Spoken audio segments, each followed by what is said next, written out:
Yo, we're back with more Elden Ring Hitless. I did a little bit of my own practice in my off time, so I think we're just gonna, like the previous two streams, we're just gonna get right into some runs. Maybe actually get some runs done today. All right, we can do this. We can do this.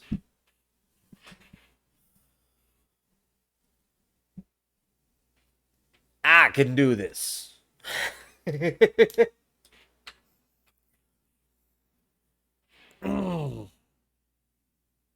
Might need a little bit of warm up, at least in the pathing, but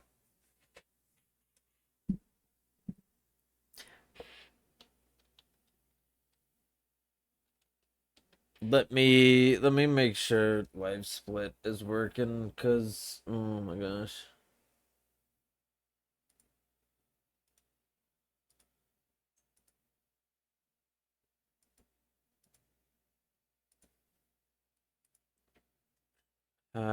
No. Do you need to be reset?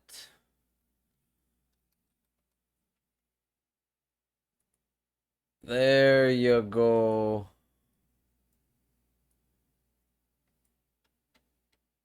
Whoops. What happened there? Why is it? Oh my gosh.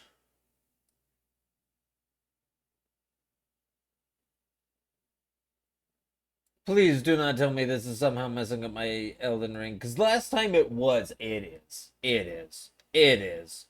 It is. Look at that. Why?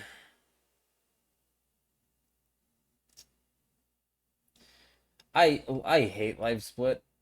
It really annoys me.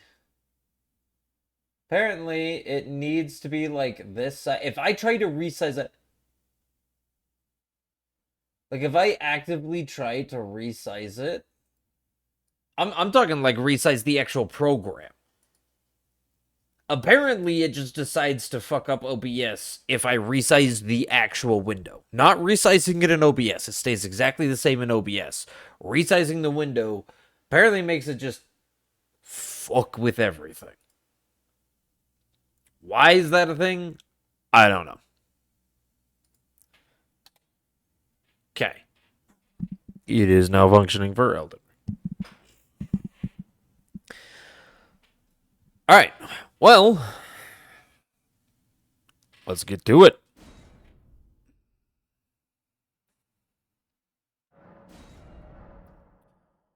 Hitless Serpent Hunter.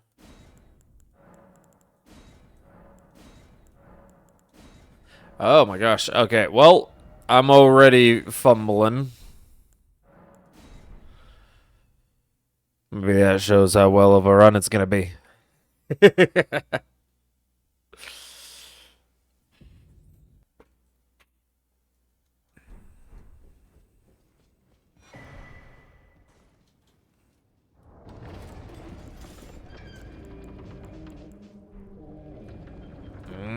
Gotta get naked.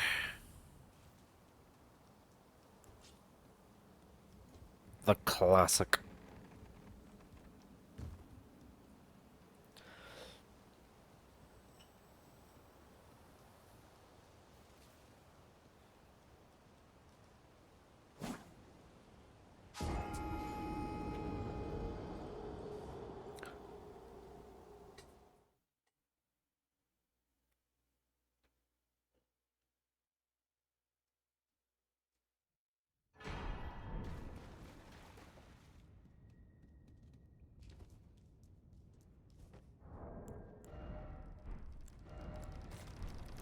Alright. This is gonna be the run. I can feel it. Knowing is half the battle. Confidence is key.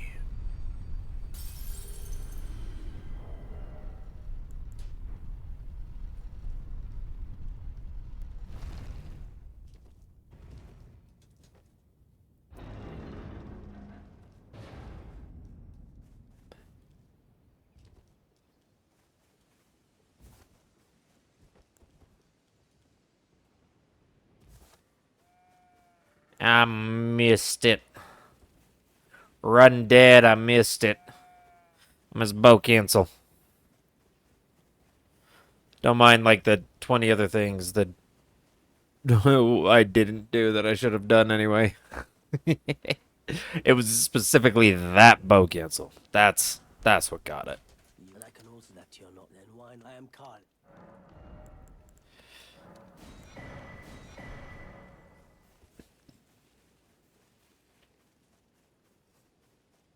Alright. Let us be off.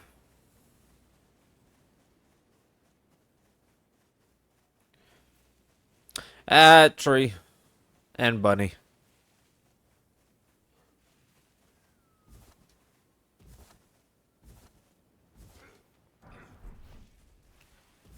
You didn't see me.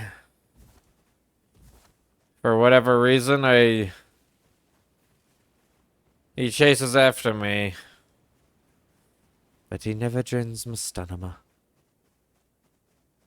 I always thought that was weird, where it's just like someone can see you and start chasing after you. It's not until, like, you're counted as engaged, which usually means they got, like, an attack off or something. Oh, I'm sitting here. I'm like, why isn't the cutscene playing? Well, maybe you gotta sit, not just light, but sit. Hey sir, but I can play turning to 80. You need to the foot. Then it's summon me. I bequeath. It will some torrent. Treat him with.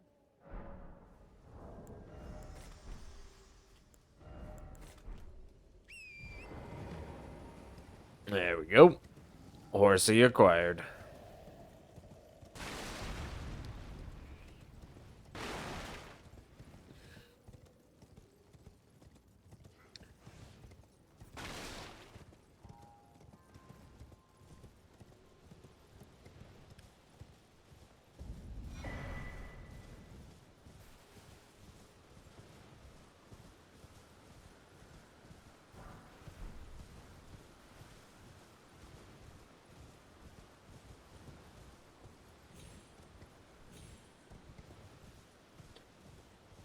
Opener going smoothly, given this is the part that never does have issues.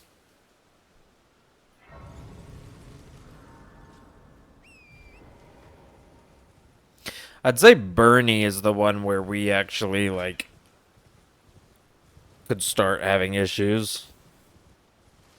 Even though I've practiced Bernie plenty of times. He's the one where it's just, well, if you're not paying attention. If you're not focused up.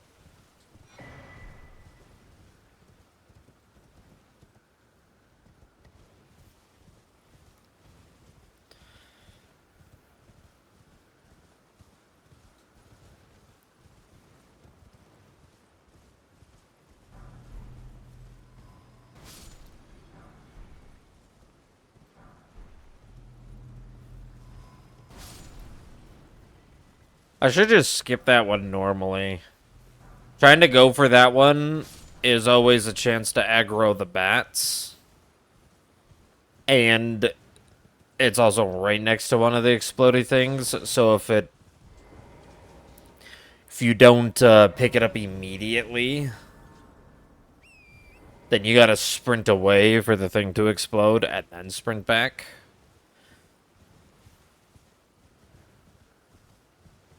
Probably just not worth it, because it's a rune 1. That little corner one. That's 200 runes. It's not gonna remove exactly what we need.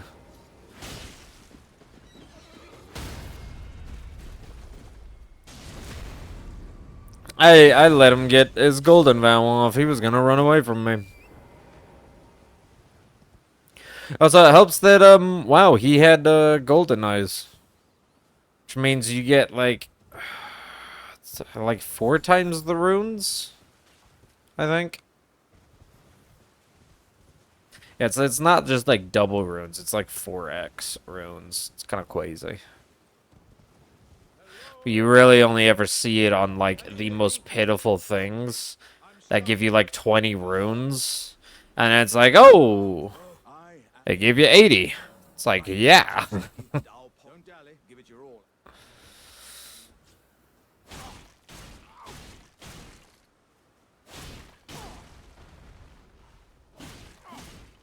Wait. I see it now. Humans all lose their wits eventually. Then there's nothing left to say. And goodbye, Alexander. How could this?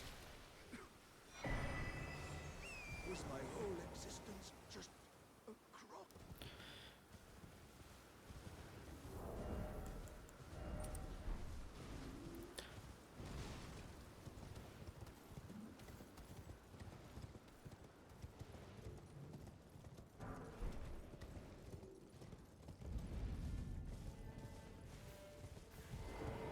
Oh, never mind. Are you here as a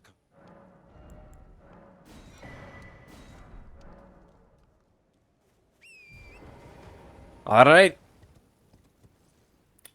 Couple more graves to rob, and then we'll go get the medallion.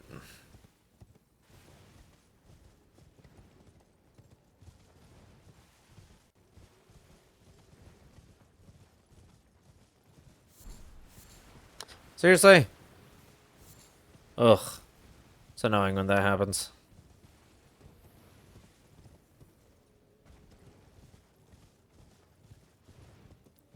When it just doesn't grab all of them, even though you pushed Y to grab all of them.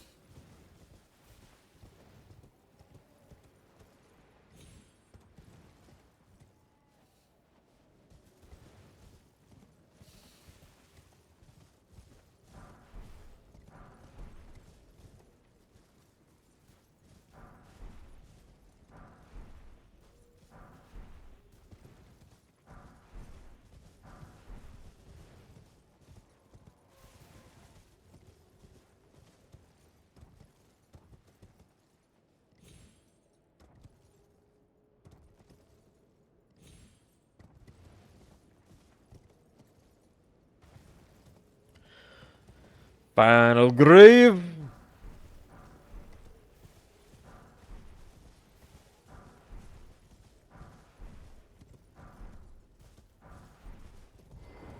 Ah! No, you're supposed to jump off trying to land on the grave, not overshoot it. Come on.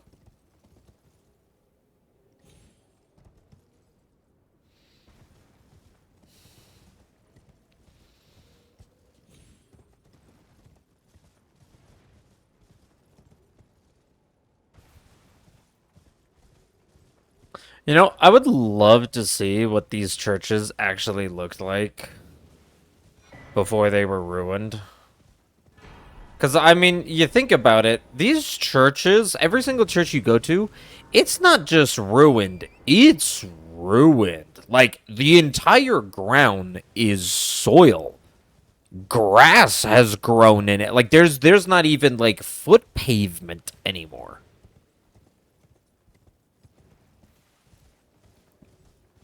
Like, that ain't just, oh, it was destroyed by the war. It was like, oh, yeah, it was. And then enough time passed for it to get reclaimed by nature. Like, I bet you could argue that that is like 100 years for, like, that kind of reclaim.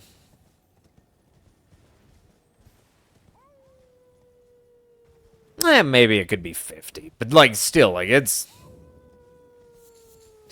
And I guess the timeline of Elden Ring is always kind of iffy. It never talks in specifics of years. It's always vague with dates. And because the prominent characters are either resurrected beings, like the Tarnished, or they're gods and demigods, or just like creatures of great strength, that they're kind of, everybody's ageless. These people could be thousands of years old for all we know. They're gods, demigods, and ancient beings. Time is an illusion in Elden Ring.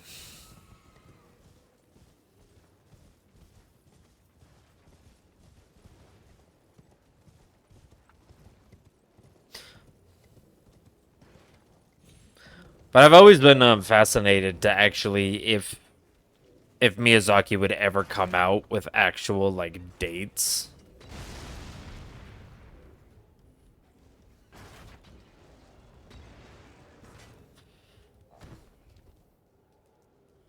So we could actually like see everything.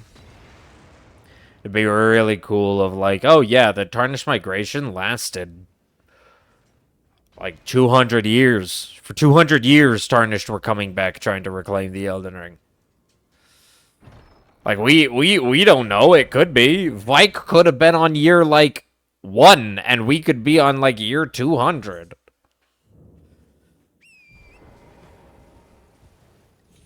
So most of the Tarnished... Like, we hear legend... I guess it wouldn't be, like, that big of a difference. Seeing as how, like... I mean, Tarnished hunt each other. I mean, okay.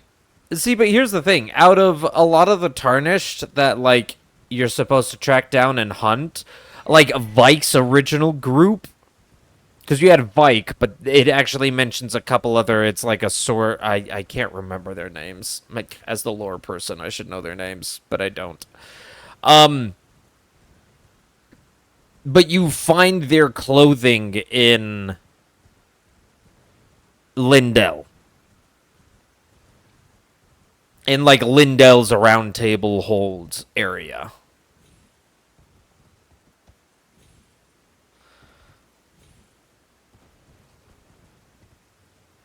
So it's like they perished far before you ever got there.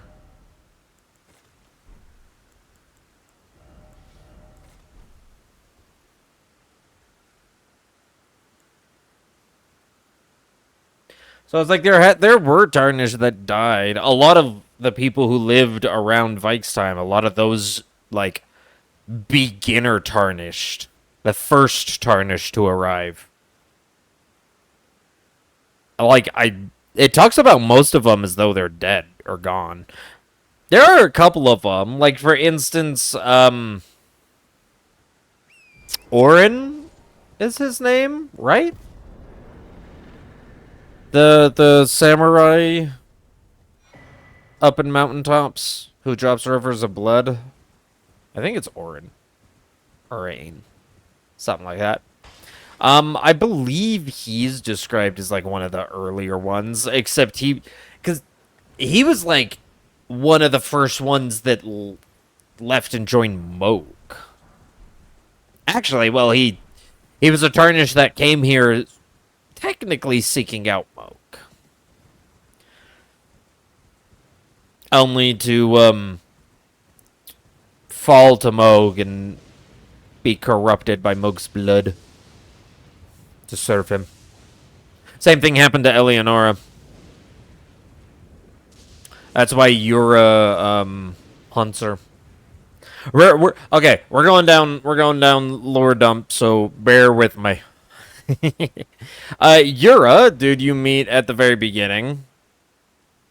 He would hunt dragons with Eleonora.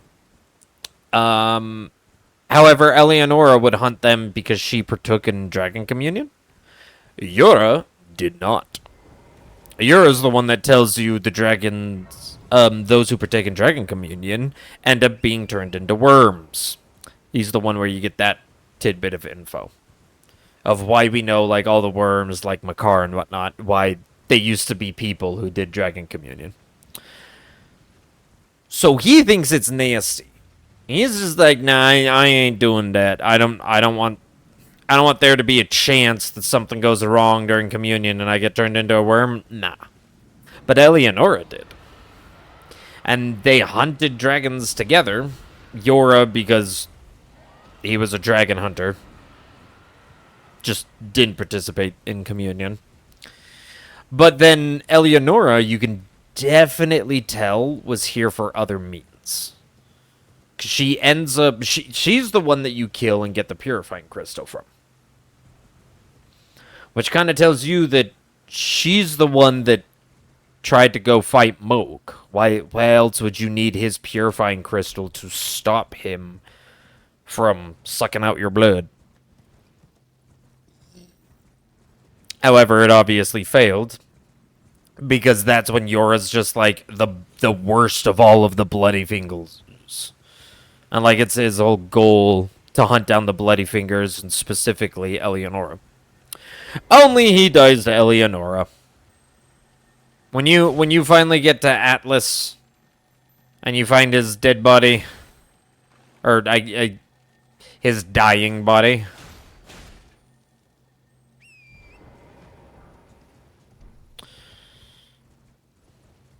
and then you kill Eleonora, and you get the purifying crystal tier, and you get his pole blade, the bleeding twin blade, which is like one of my favorite weapons. I love twin blades. I was a huge fan.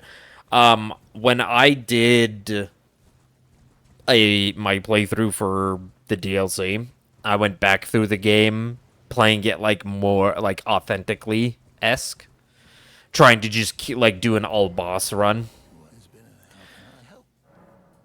But trying to, like, not use as many cheeses and trying to stick to a build and whatnot. I did a twin blade. I did a twin blade run.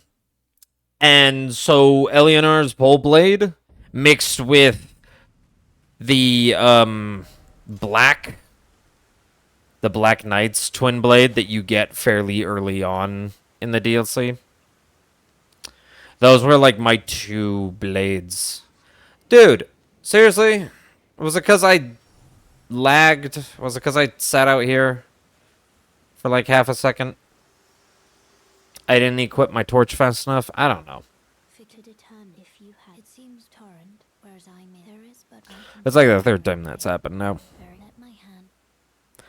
Out of, like, the 50. I don't know. But yeah, I used Eleonora's pole blade. That was my go-to twin blade.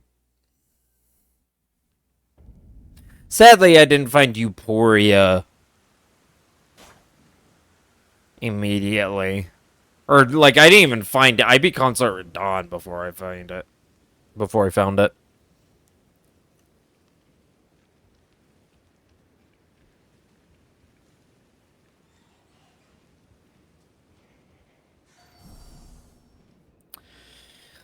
Because I definitely would have used Eleanor. Dude, I love Euphoria. That's probably my #1 favorite weapon in the entire game.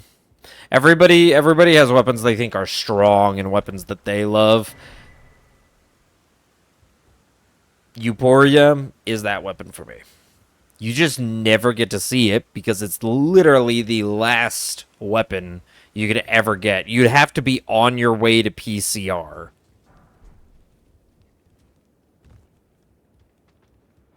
to unlock it.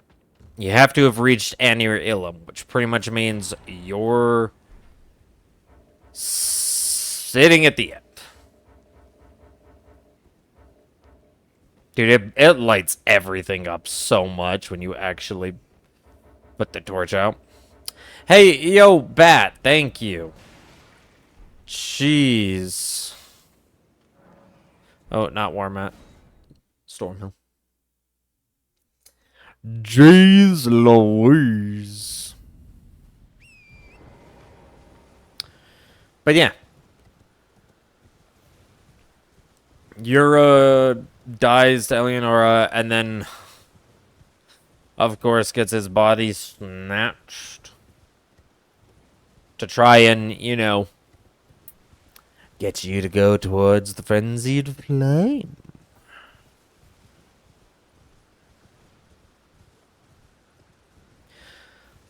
I love how the entire time, yeah, like throughout the entire game, the frenzied flame is just something that's like barely lingering there, but it just keeps propping up like a weed.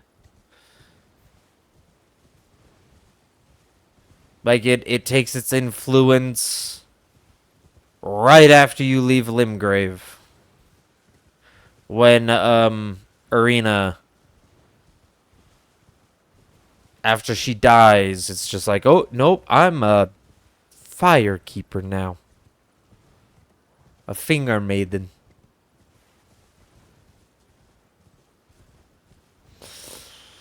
And then the father being like driven to madness. And then you just get hints constantly. I love the storytelling behind the frenzied flame.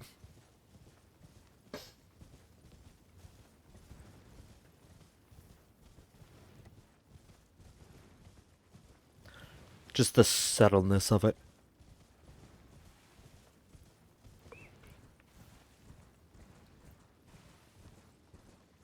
Only to have the DLC come out and give us the Abyss. Which, I'll be fair, it is one of those things. The Abyssal Woods is amazing on your first run. On your first playthrough of the game. First playthrough of the game, I loved it. Dude, I was like creeped out. The fact that there was either like very soft music or sometimes there was just no music whatsoever. How Torrent, it was anytime I tried to bring out Torrent, it's just like Torrent is terrified. He is not coming out.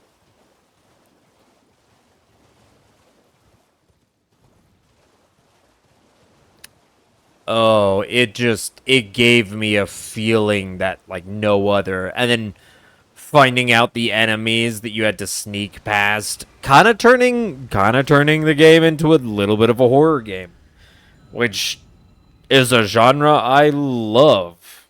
Like I Resident Evil is some of my favorite, but the modern ones where it feels more horror. I've always had like a soft spot for horror games. Like genuinely good horror games. Not like your run-of-the-mill jump scare type deal stuff. That's why I don't do a lot of indie horror or anything, is because I find pretty much none of it captivating. Like, I remember when this first Slender Man game first came out. The one where you go and collect all the pages and whatnot. Dude, I found that boring. Now, as for me, I was a huge fan of Amnesia: The Dark Descent. That is the game that kicked off horror for me, because it wasn't jump scare kind of trashy horror. It was genuine, atmospheric, creep you to your soul type of horror. And that is the horror that I fell in love with. That's why I was never a big Resident Evil person until Resident Evil 7 came out. And then they kind of reintroduced the first-person aspect and made it more horror, and I loved it. I loved Village. I loved 9 as well. Requiem was really good. So yeah, Elden Ring, they're just throwing out not jump scare horror, but like the atmospheric horror that the Abyssal Woods had during your first playthrough. Dude, I was in love with it. That was probably, next to the Hinterlands, my favorite area of the entire DLC. Though the Hinterlands became like my favorite part of the DLC because of lore. Hinterlands became my favorite part because it's just like America's home. And it was just like, oh, damn, we are getting lore.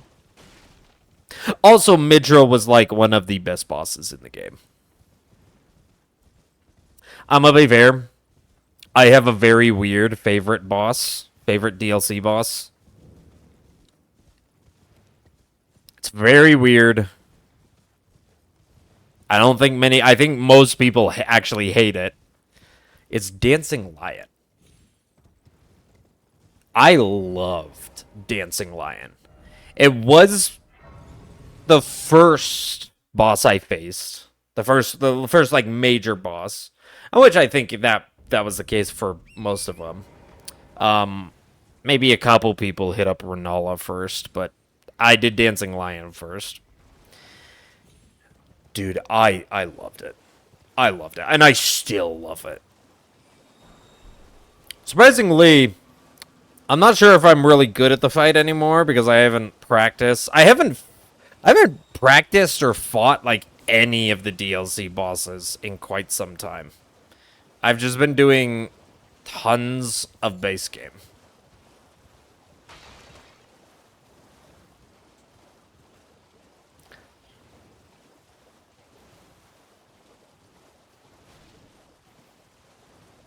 Oh, I am going way too far east. I almost went face first into him. Sorry, buddy. Gotta leave Larry the Lobster alone. Let him do his thing. I don't want to bug him. Hey, I'm getting distracted. But yeah, I loved Dancing Lion. There was just something about it. It felt like a dance. When I went to fight it, and suddenly he changed phases, and I was just like, oh, this is cool. And then he changed phases again, and then again, swapping between lightning, ice, and wind. I was like, I love this. This is awesome. Then I came to find out that it's like, oh yeah, during his second phase, when he's doing his phase changes. Wait, yeah, okay. During his phase changes and whatnot, he changes with the music. Like, it's actually, like, partially tied to the music. After he enters second phase. And it's just like, dude, it felt like a dance. I was bobbing, I was weaving, I was jumping, I wasn't just spam rolling. It was awesome. And I think part of that made it become my favorite boss. And then, of course, like I said, I love the Abyssal Woods. I loved the slight horror aspect given to everything.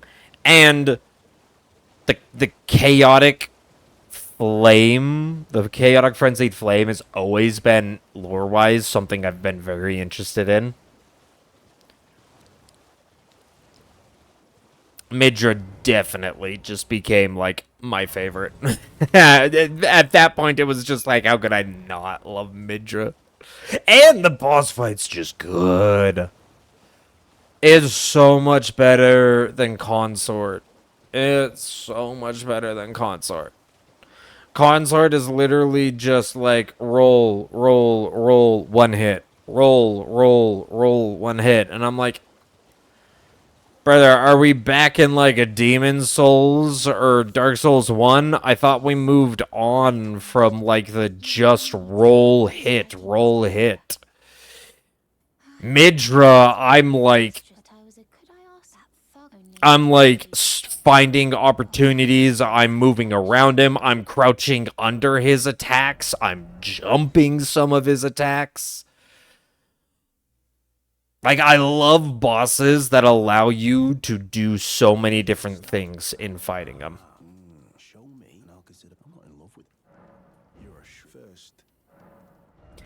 In a way, that's also why I love, I kind of like Godric. Because, you know, you kind of just have, like, his jump for the stomp, and then the rotate right. Surprisingly, he's not one of my favorites, and that's just because I think he is very easy. Like,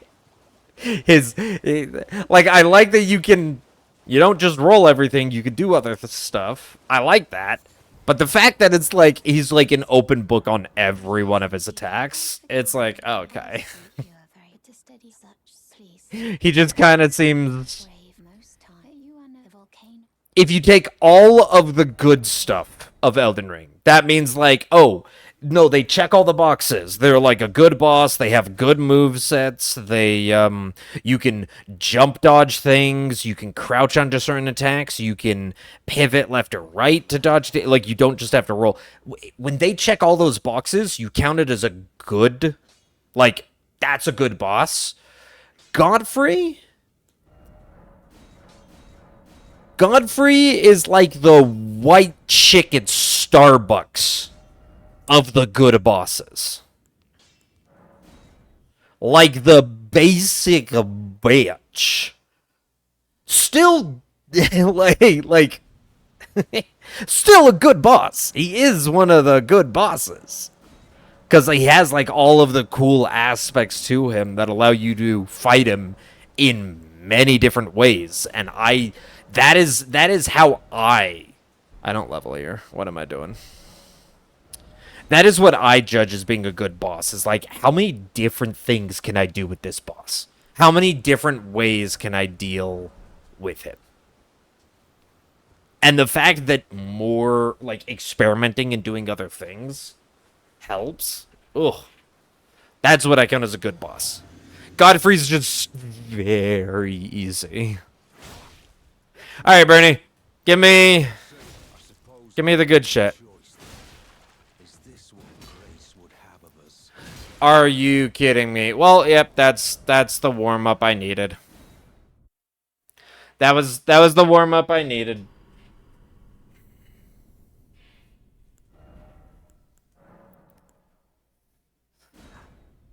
The jump attack was interesting.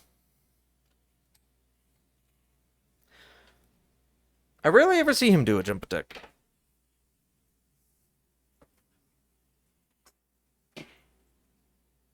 Alright. We got this. You hear that? That's the crackling of success.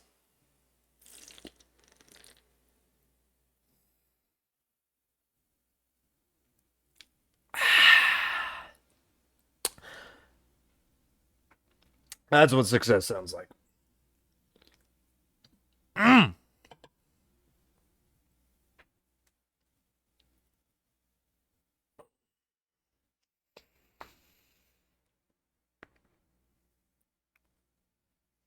Oh. Okay. Stretched out. Got a Dr. Pepper. Let's do this. Here we go again.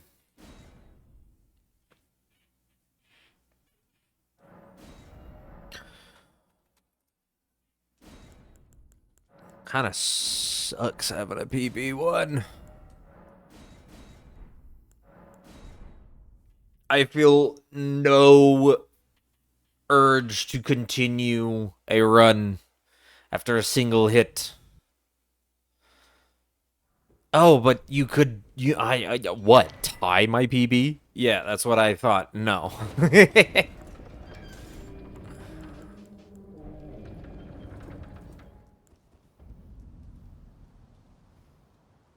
Ooh, yeah, there's the bow skip. Doing bow cancel well this time.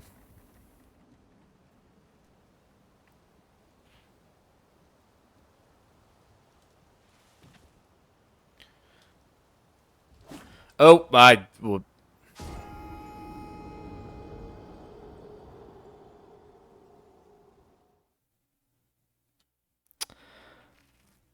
I didn't spawn the boss. That technically counts as a hit.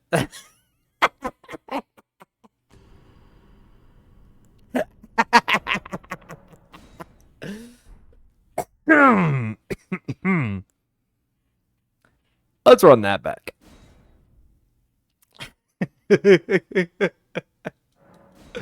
Oh, no one saw anything. No one saw anything, right? This is all new. We're just not gonna pay attention to that 44 seconds. Let's, can we clear that off? There we go.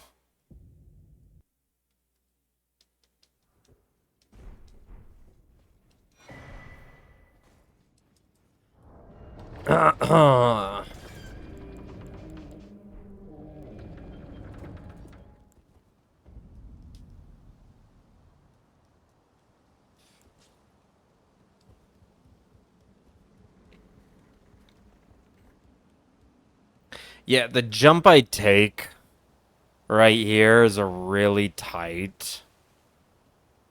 I jump right here. Specifically looking at that angle, and there's the boss bar, which makes it count. Dead ass, as you as you probably saw. Yeah, just going like just getting a slightly shorter jump is just out of range of spawning the boss. Which means it counts as the death. And doesn't, and like makes you actually, you spawn back in the chapel rather than down here. Ugh.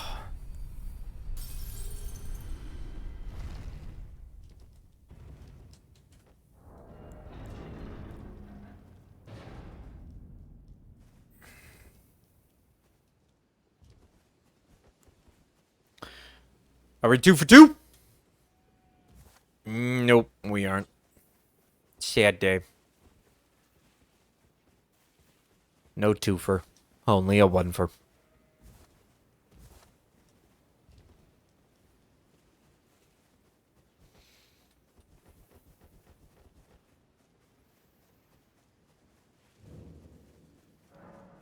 Hey, no, thank you. You like an also that you're not then wine. I am Carly.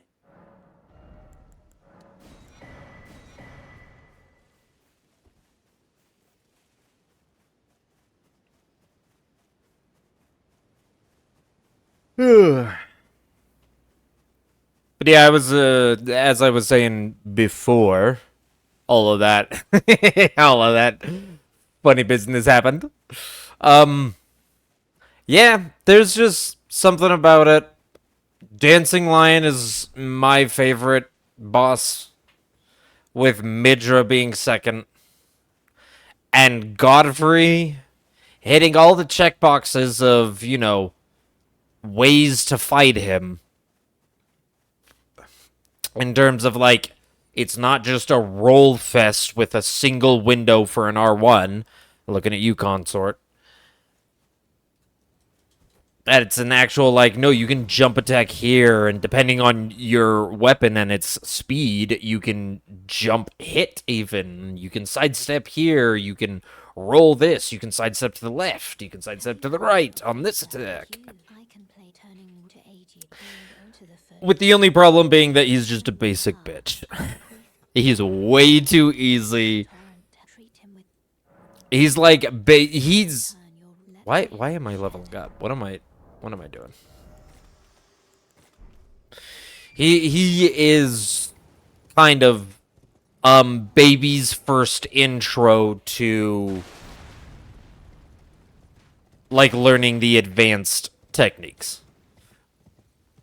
He is baby's first intro. So it's like, hey, you want to teach someone about, like, sidestepping or jump attacks for doing, like, counter hit dodges and all of that stuff, this and that. He is, like, the perfect bot. Gold-free would be the easiest, because Horaloo... Oh, Horaloo definitely changes some things. I'm specifically just talking about Godfrey.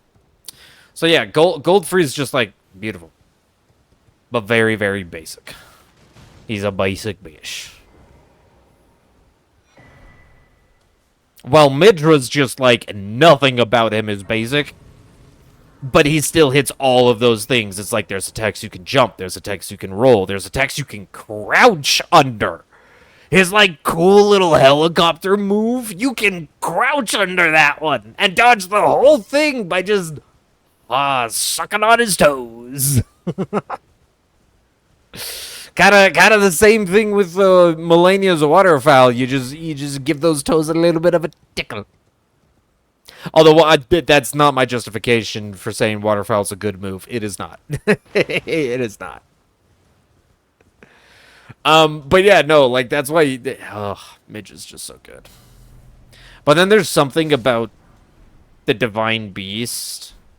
One, in its relation to the lore, and like it was kind of the revered thing with the Horn Scent, who followed, who like worshipped the Crucible and its aspects.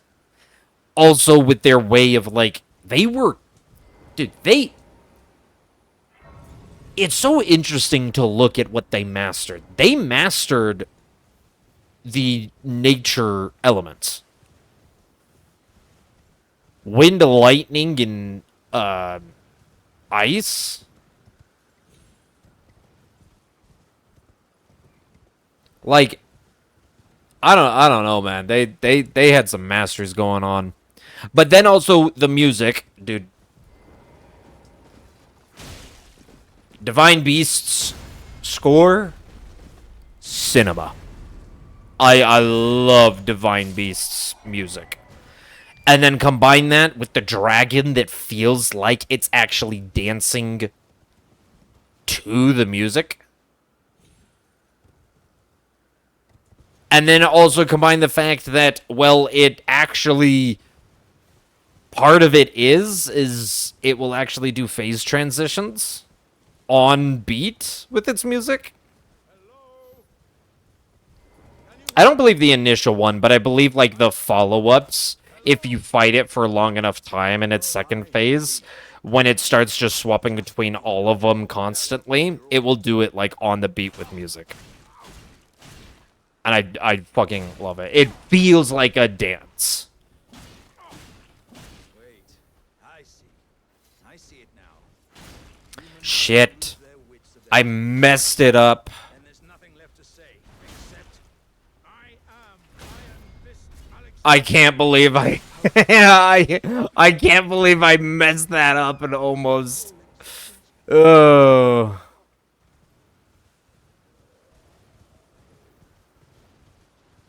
I mean, I still didn't get hit, so I didn't fully really mess it up, but. Goddamn. Too close for comfort. For something that I never get wrong, usually.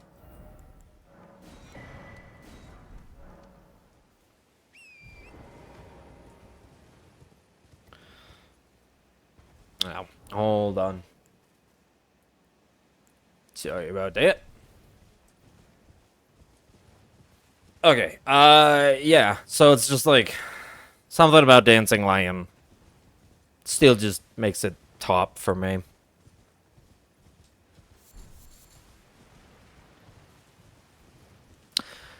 And then Midra, man, and I will say, I think Bale is cinematic as fuck. I just wish I liked his movesets. I don't think they're bad, but I don't think they're great. I did like it because it was just actually different. In terms of it wasn't just a dragon boss, a lesser dragon boss or an ancient dragon boss. As literally all of them are exactly like that.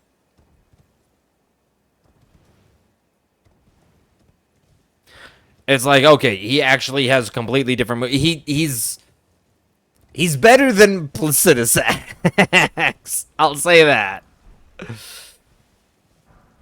He's one of the unique bosses that's just better than Placidus X. But he is... Oh, he is cinematic.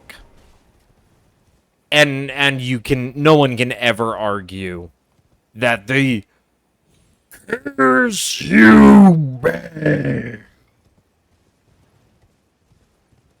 isn't just something that gets your blood boiling every time. Don't get me wrong, on your first playthrough, it probably was annoying because you heard it 1,000 times, if you actually did Egon's questline and summoned him during the fight and whatnot. But still, the fact that that became, like, the iconic saying for the entire DLC, when everybody was doing the DLC, everybody was screaming, "Curse you, Bale." So you have to give it up. Bale is cinematic as fuck. So was Mesmer. Like, honestly, like my true opinion is one of the weakest bosses. If I feel if Rolana had like a little bit of a cutscene, but like her fight is amazing. She's one of the best like knight fights. Like, when you actually start to learn her fight and learn about all the spacing techniques, certain attacks you can dodge. Like, again, just like Midra, like I said, what I see makes a good boss is when you can do more than just roll their attacks. When they offer a variety of things. And you have to just either be really good at rolling every single attack, or learn her moveset and be like, dude, I can roll, I can then jump that one. I can do a jump, roll, attack. And have like a huge punish window. Or it's like I can roll this attack and then I jump this one, and I can do a jumping attack because I have a huge punish window.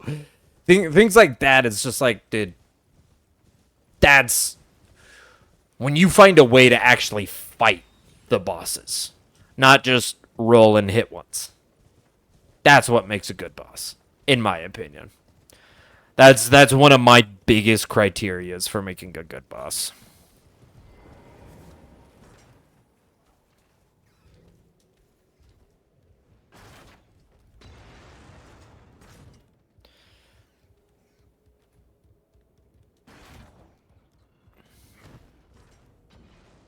Which is why, out of like all the bosses in the DLC, I honestly have to say that like Consort it is, I think, one of the weakest. I think what only props him up in being like a higher tier boss is the fact that he is difficult. The fact that he's just like, he's a difficult boss.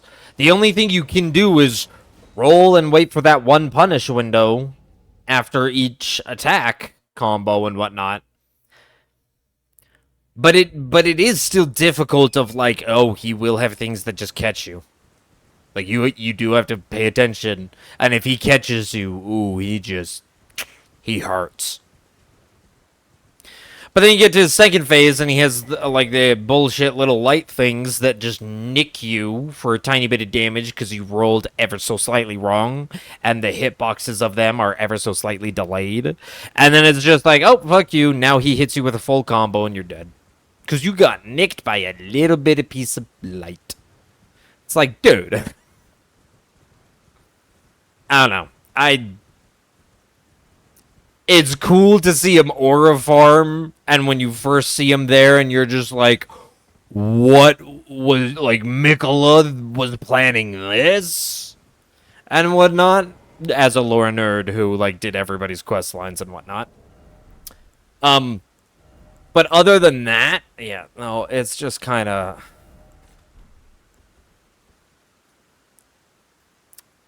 He just falls short. He does.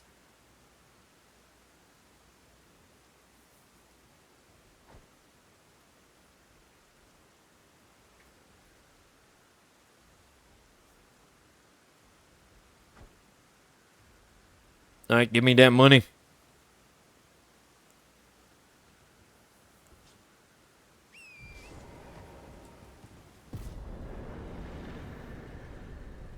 Alright, but also being like the big lore nerd I am about Elden Ring and stuff, when I was going through the DLC, putting the pieces together of like everything that was going on. Again, I'm a lore nerd. I want to immerse myself. So I was just enthralled anytime I talked to an NPC, listening to what they say. Actually, like I had like a little notepad. I had a physical little like flashcard esque notepad and a pen. And I actually physically just wrote little notes out. Just like, oh, right. Ansbach said he was looking for this. I'll have to remember when I'm in that area, I should take a look around for it and stuff. Like just I was going crazy. And when Ansbach, like when you do the quest where you find the ritual scroll and you give it to Ansbach, and he's just like, why? And like throughout the entire time after the Great Rune was broken and he kind of gained clarity, he was just like, why did they take Moog's body? Why did they take his body?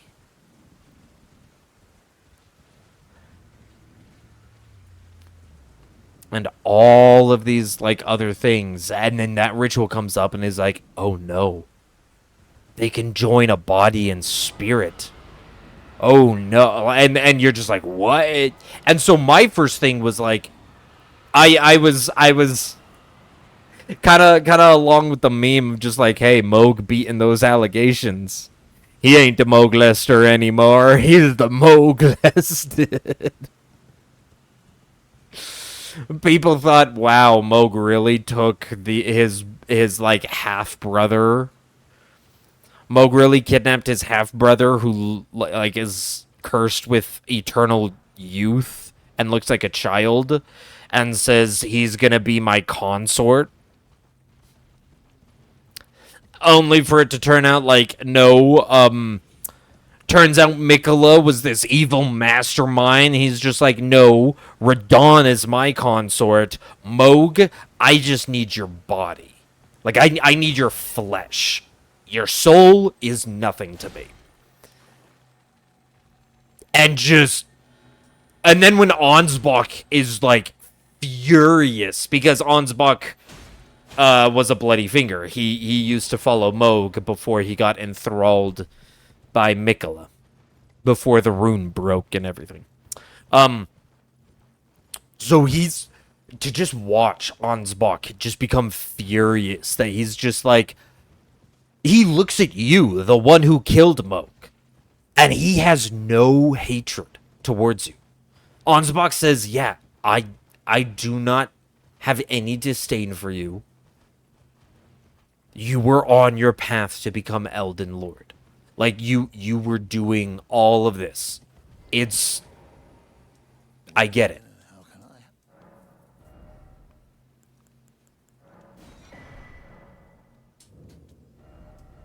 How can So it's just like, he respects you as a tarnished who was tasked with,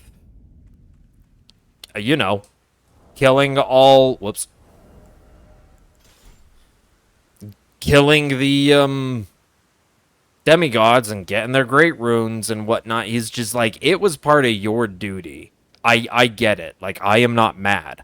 I'm mad that after he was killed, someone is desecrating his grave. Like, it's one thing for be like, oh, you killed the guy I was following, but we were at war. Fair is fair. He lost the war. But to desecrate his body and just being pissed that, like, is Moog, the Lord of Blood, the one who wanted to bring in the formless mother and create her domain, the Mogwin Dynasty, a new era, not of gold, but of blood. And Ansbach believed in that. And then what happens? Hey, it was all Mikola. He just manipulated Moog into picking fights until he was killed, so he could use his flesh to resurrect his other brother, who he made a promise to. So yeah, Moog's usefulness was for flesh, and that's it.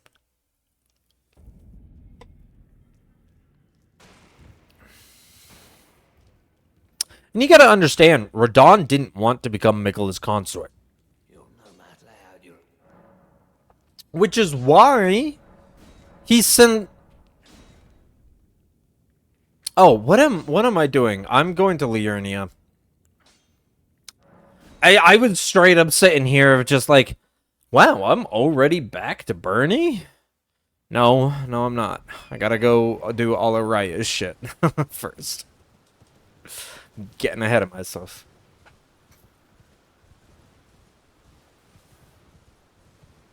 But yeah, Radon didn't want to be Mikola's consort. He was loyal to the Golden Order. Radon's, like, idol was his father, Radagon. He idolized Radagon. He wanted to be, like, the strongest hero like Radagon.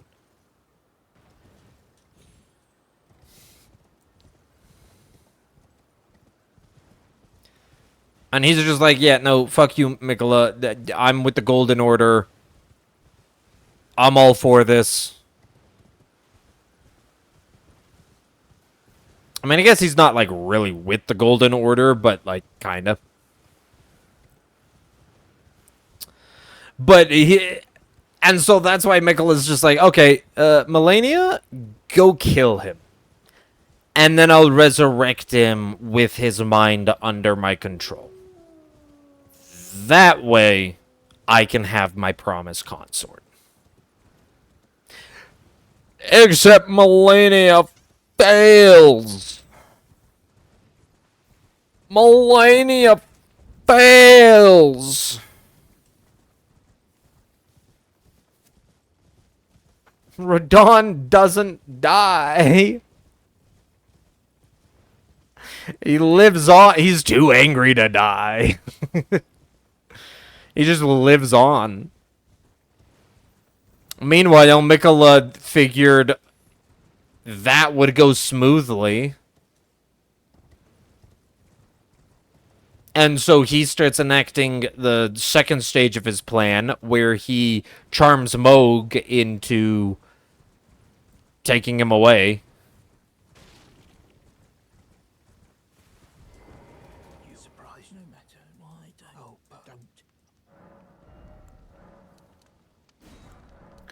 There we go. Got them stones.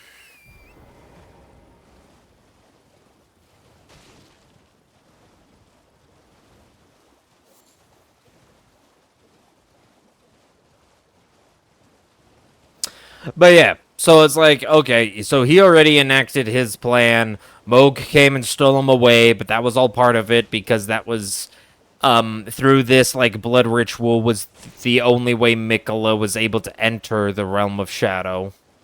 Why was that the only way? I don't know. Because supposedly, the Realm of Shadow was supposed to be impossible to enter. After it being sealed off, it was supposed to... Like, it was meant to be a completely separate dimension, never to be touched again. Anyone in there is trapped forever, and no one else can go back in. It's like no one can leave, no one can enter. And yet somehow Mikola found out that there was this blood ritual he could do to enter? I don't.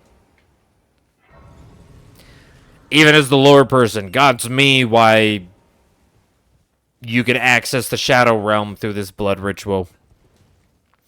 But that's easily just like, oh, we don't have the data. Like we don't have the specifics behind Ronnie's ritual. We just know that she did a ritual. She did like a ritual of death to sacrifice her flesh but preserve her spirit, and in turn sacrifice the Godwin's spirit. Which is the whole reason she even cared to kill Godwin. Like, she wanted to sever herself from the Golden Order and from the Greater Will and the Two Fingers and all of their influence. She just wanted to separate herself.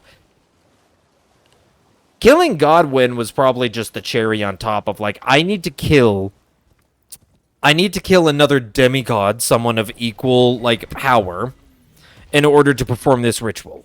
Because this ritual requires two people in order to kill one flesh and one soul. That way, you can have the soul persist.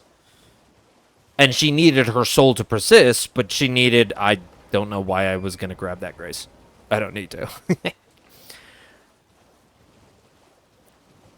So she's like, oh, I need my soul to persist.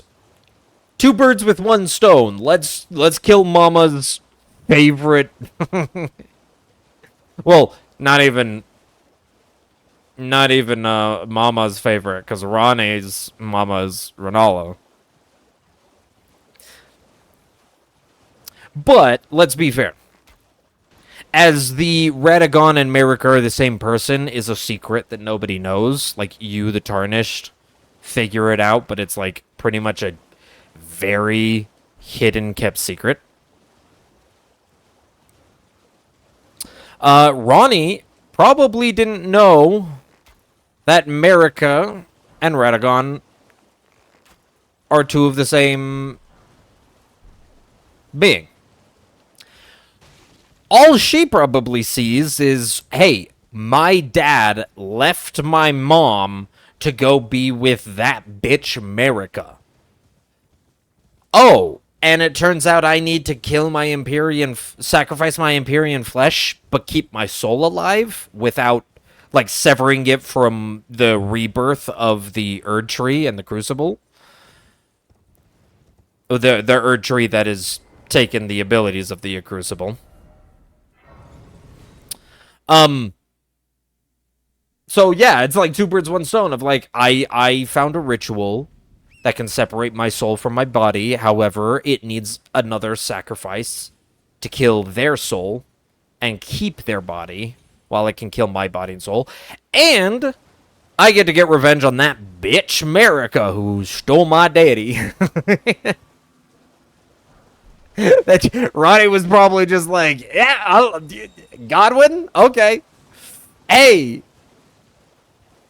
Black Knife Assassins. Here's a weapon that can kill gods. Go kill Pretty Golden Boy.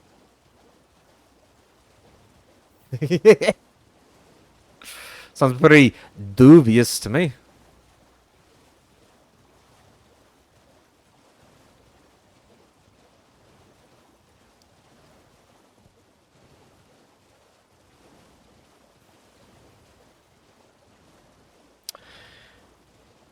But yeah, dude, the lore, oh my gosh. I could just keep going on about more little bits and pieces of the lore. I just love the idea of all of it. That's why I'm excited for the movie. I hope that they don't do the Tarnished story, and I hope they do, or the Unnamed Tarnished story. I hope they do Vike's Tarnished story. Because, I mean, the leaks on everything has kind of happened. People saw some of the sets. People saw them recording in, you know, that college in London.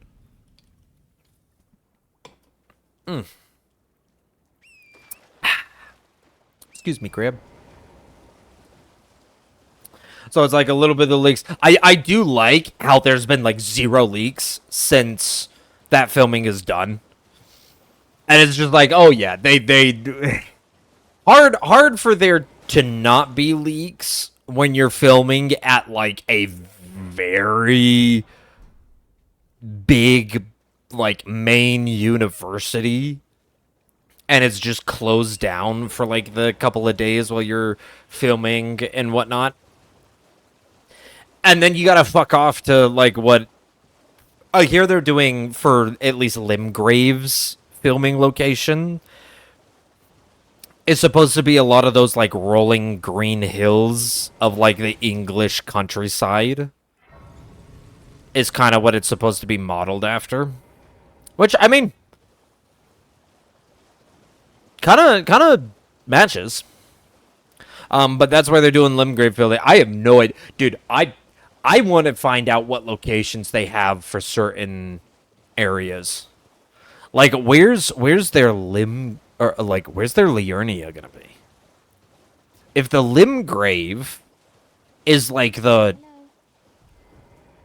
green pastures of England, the rolling hills, which are kind of like Limgrave, which is green hills with sparse trees, maybe like mini little forest grove areas in certain spots. Like it definitely fits. Where would the filming for Liurnia be?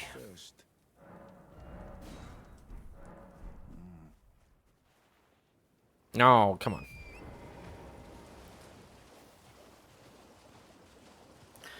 Although, where would Atlas Plateau be? We already know where Lindell the capital is. It's akin to the just stonework medieval castles, which they used a London university for. Please. Oh, yeah. Thank you, kind. Did I forget to? I see you are to study such. Please. I mean, I bet you they gotta go back to the They gotta go like back to Lindell.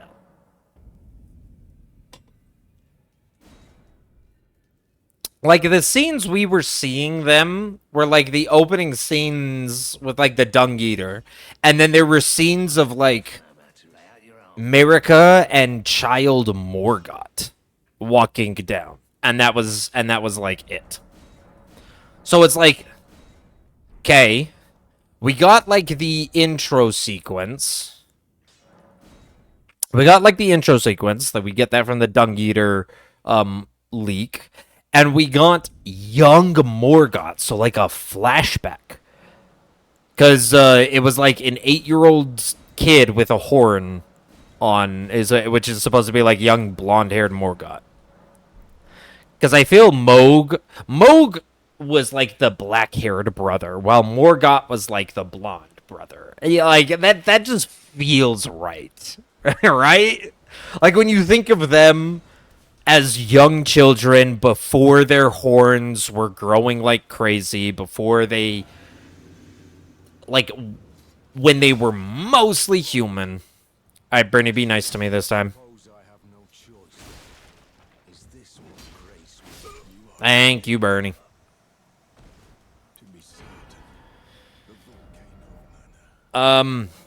But yeah, like think back, think of Moog and Morgott before their bodies grew into the mutated omens that they are. When they were just children, born with a couple of like horns on their body that were barely protected. Definitely, I'm seeing a black-haired twin and a blonde-haired twin. Like, I don't know why, because you would think, oh, well, identical twins, except, let's be fair, they're not identical. They are definitely fraternal twins. Otherwise, their horns would have grown in, like, the same ways as each other, wouldn't they have? Like, you would think, oh, they're identical twins, Moog and Morgott. So they would, but no. Like, it's not even just one style's in gold while the other style's in... Okay. while the other style's in like his own colors of blue and red for his own dynasty that he's making and whatnot.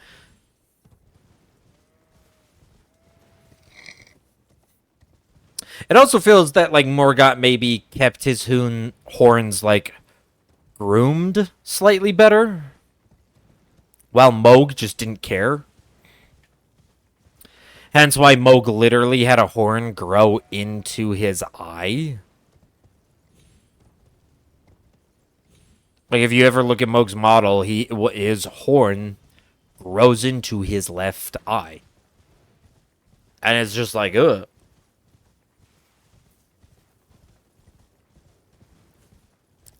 I don't know if grooming would change that, but it could.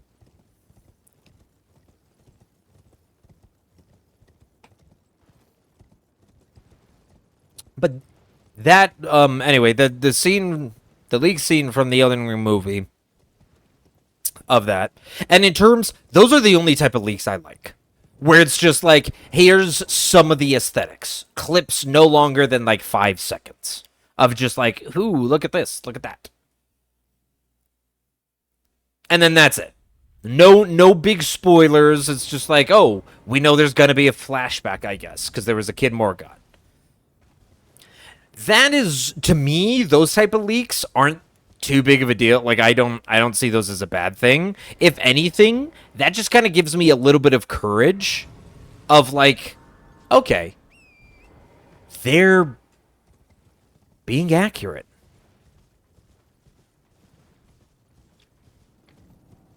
Like, don't get me wrong, they could still be very inaccurate. They could still fuck a lot of things up. These leaks don't really prove or disprove any of that. But, from what we have seen, it all seems good. Which just gives me hope of being like, oh, this is good. Like, I'm glad. I want to see the movie succeed. I'm gonna be I'm excited for it. I'm excited for it, and I really want it to succeed. But I am gonna be so skeptical. I am going to nitpick the thing like crazy. Are you kidding me?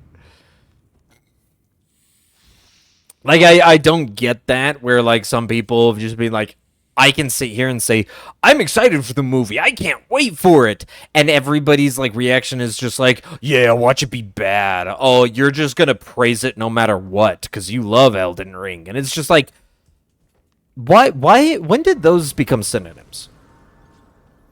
When did being excited for something become a synonym to you're going to be a drone for it? Oh wait, no, I need, yeah. Like, no, are you kidding me? I'm gonna be one of the biggest critics. Doesn't mean I'm not excited. I am hella excited for it. I really want it to succeed. I love Elden Ring, I love the lore, and now someone's making a movie. Why would I not be jumping for joy at the thought of that? That sounds amazing. But because I know the lore, because I'm the one who just delves so much, I am gonna be like so nitpicky. I am gonna be so nitpicky in the movie. And don't get me wrong, I can come out of that. I imagine, this is my prediction. I am going to walk out of that movie. I'm going to walk out of that movie. And let's say they keep everything true to exactly how the leaks were looking like it was true. So, like, they did a really, like, it was Vike's story, and it was a really good job at telling his story. They did all the characters. The CGI wasn't crap. It actually was, like, well-maintained and whatnot. All of this stuff. Let's just say it was, like, a good movie. I could walk out of there being like, I love this movie. Now here's a list of 100 things they got wrong. I would definitely be. I definitely am that person. Don't want to go too far to the right for that birdie boy to aggro. But no, I am definitely that person. I dead ass will walk out. My prediction is I'm going to walk out of that theater. Someone's going to ask me, well, was it good? As someone who plays the game, who has 1,000 hours, who dives into the lore, was it good? And I'm going to stare at them and say, I think it was good. But boy, oh boy, so let me tell you about these things that they got wrong. That is going to be my genuine take. I genuinely think that I'll probably find the movie good. Again, time will tell. I could be hopelessly wrong. Alex could fuck up the entire movie because George R. R. Martin and Miyazaki, who are listed as literal co-directors, not just co-author, not authors. They're listed as like co-directors as well. So they're like being involved in the entire process. They just turned a blind eye and just didn't pay attention. They were focused on other things, and Alex just went in the wrong direction, and they didn't correct him, and the movie was bad. That very well could happen. I just, with everything I've been seeing, I genuinely don't think, oh shit, come on. What was that? Just didn't even jump. Like, I dead ass. I want to say the game ate my jump, but I think I literally just pushed a half a second too late. This is kind of a tight jump right there. But yeah, I don't think that's gonna happen.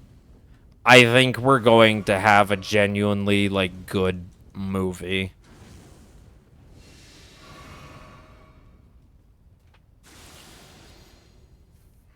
But probably a more common scenario is that it's not going to be great. It's going to be good. I do not think, with everything we've seen, with the director that it was chosen, who, like, understands kind of that dark fantasy,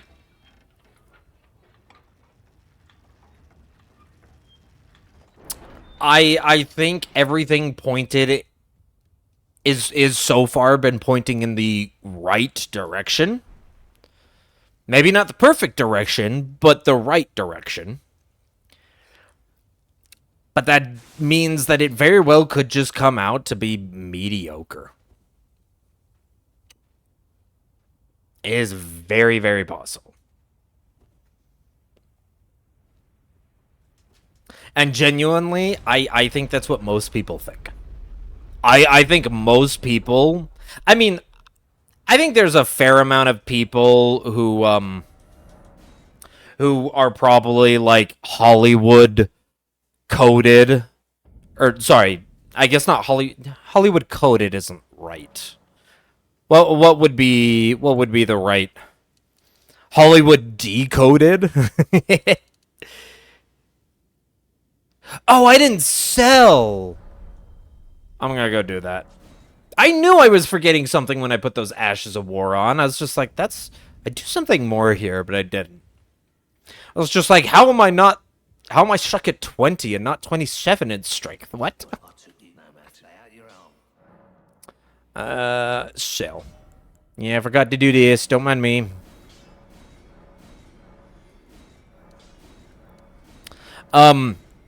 But, like, there are a couple people that are probably just very Hollywood doomer don't trust anything. Even if things do point out, because they've been, you know, beaten to shit by Hollywood before, promised great things and given utter crap. So it is understandable. But genuinely, I think most people are actually like, yeah, there we go.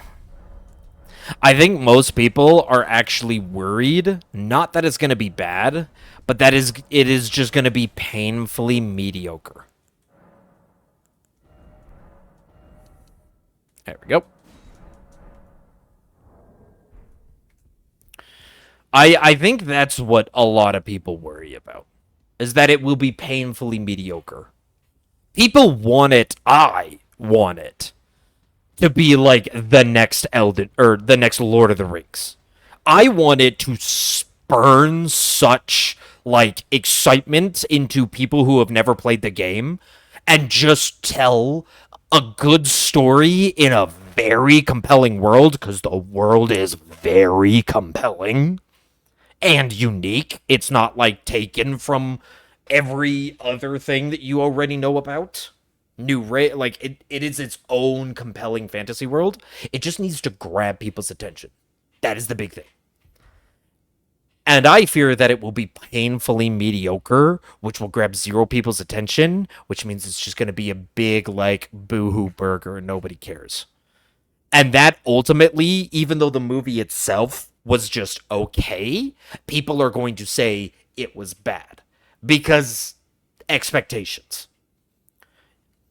Elden Ring literally had insane expectations when it was announced and then stayed silent for 3 years during its development. You know, it'd help if I crafted and equipped these beforehand.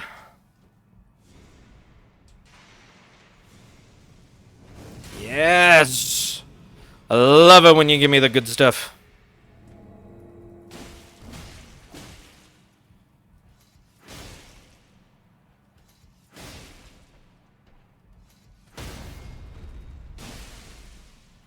Give me that good stuff.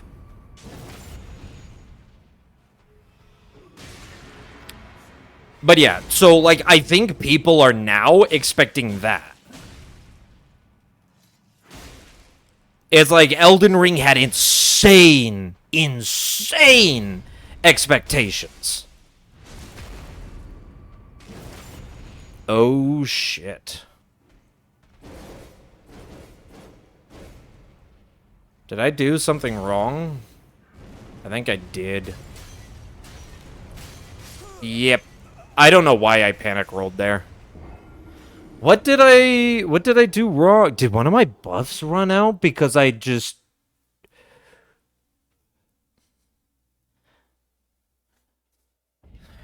Did one of my buffs... No.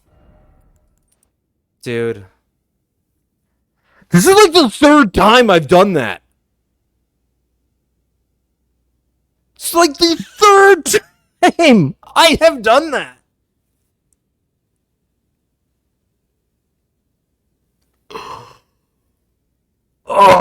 Usually, if I don't have it equipped, if I've forgotten to equip it by Bernie...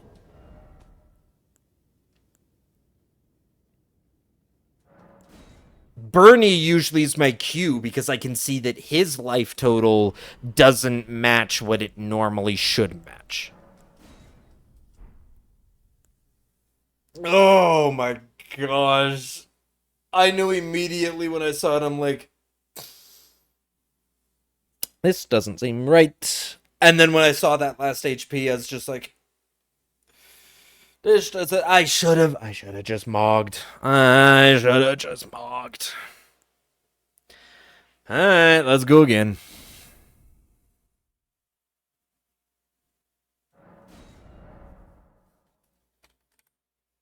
Whoop. Yeah, there's Serpent Hunter. Not Hitless Serpent Hunter. Serpent.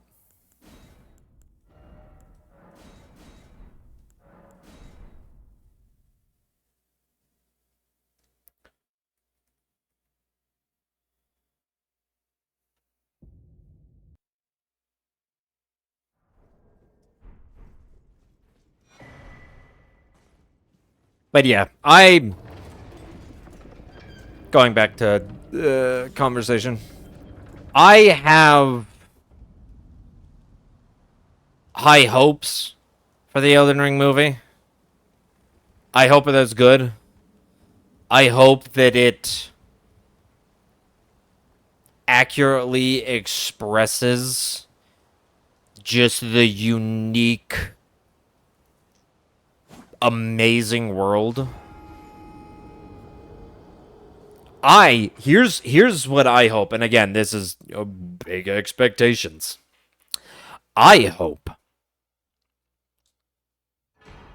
for a couple of things. I hope, one, that it reaches an audience that, of course, doesn't play Elden Ring or doesn't even know what Elden Ring is or whatever. It reaches them in becoming a really cool, completely unique fantasy world that's telling its own story, its own characters.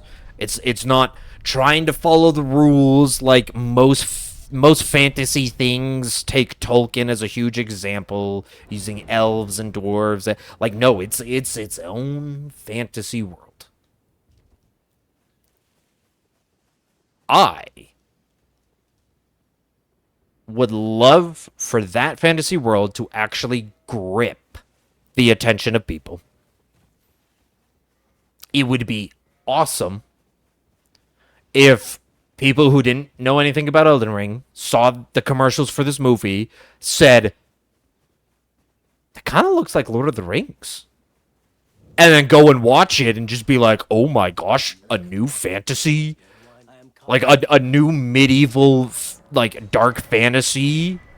Like Lord of the Rings, where it's just like a story, not just a copy pasted from someone, not a safe option. That's also what leads me to think that it actually might succeed, is because it's not the run-of-the-mill safe crap that we've been constantly getting. The IPs that have gone through so much HR combing that there's no substance to it at all. Or that it's just a remake, a sequel, a live action adaptation. I mean, it is a live action adaptation. But like,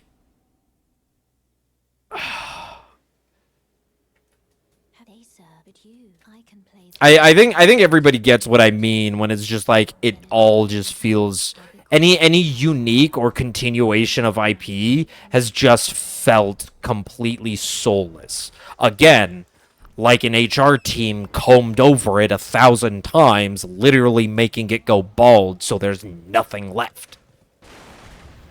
They took that comb and they thought it was a shovel.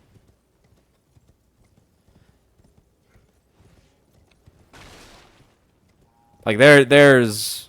I feel that's like 90% of what comes out nowadays. Which also, I think, is why I think a lot of Chinese media, Chinese movies and shows, even animated movies and stuff, have started to come out because they're not like that.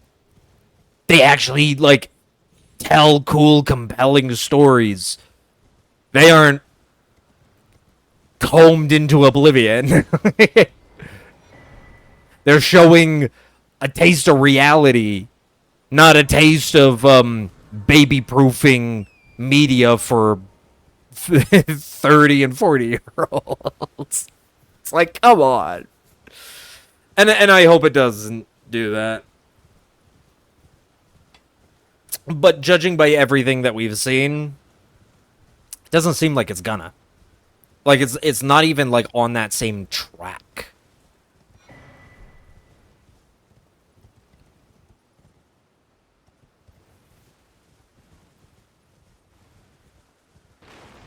But I hope, the thing I was saying, my first hope is that it grips people who don't know what the game is or have never been involved. I hope it grips people in a way that they see this as a cool, unique fantasy world that isn't just carbon copy of stuff.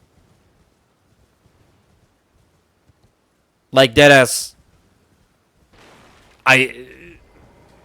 unique is what we need. Original IPs is what we need. And I hope that it grabs that. My second hope is that all the people who have played it and all the people who even love Elden Ring, who just didn't get into the lore by any means or just didn't care or was here for the mechanics in the boss fight, and again, that's fine. But genuinely, I wonder or I hope that in the change of medium where storytelling has to be, like, present, because that is the whole point of the visual representation, is telling the story. There's no gameplay to let you ignore the story. It's all about the story. I hope. I think it would be awesome if that people who were just like, yeah, I know nothing about the story and I don't care about the story, then go watch the Elden Ring movie and genuinely be like, wait, that's the story? Oh, I gotta read more about it. Like, and actually start dipping in. Like, if I get more lore nerds who come back to the game and start peeling apart things with everyone else because the movie got them interested in the world, I would love that. I would love that.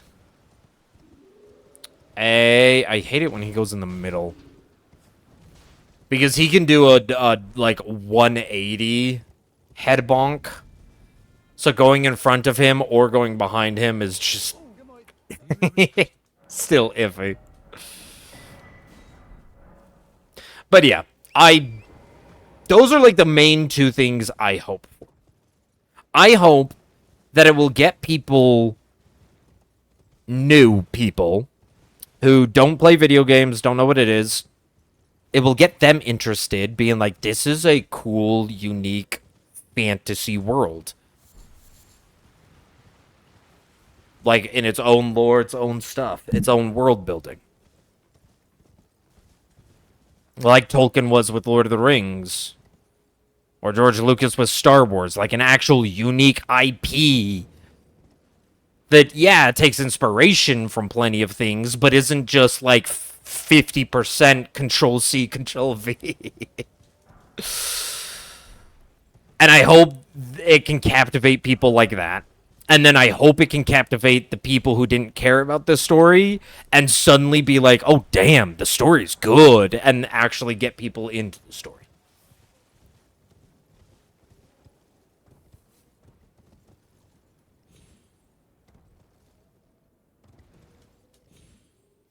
That's why I'm a lore nerd.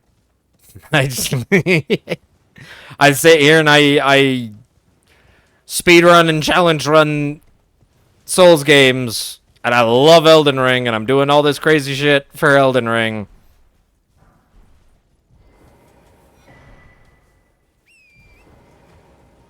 You know, after delving so deep into the lore and playing the game so much for like 1,000 hours, I look at it and suddenly say, how can I do more? I know. Get into the speedrun challenge run communities. do make the game more difficult.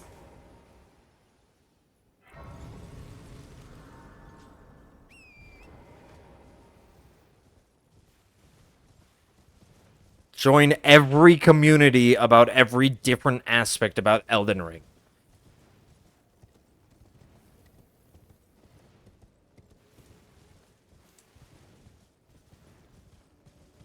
Nah, actually, I just what really happened for me was just I noticed I was getting like close to 1,000 hours in Elden Ring, and I was just like, I've never done a hitless. Never done a hitless. You would think that a person who has 1,000 hours in the game would have done something. Maybe they speedrun the game.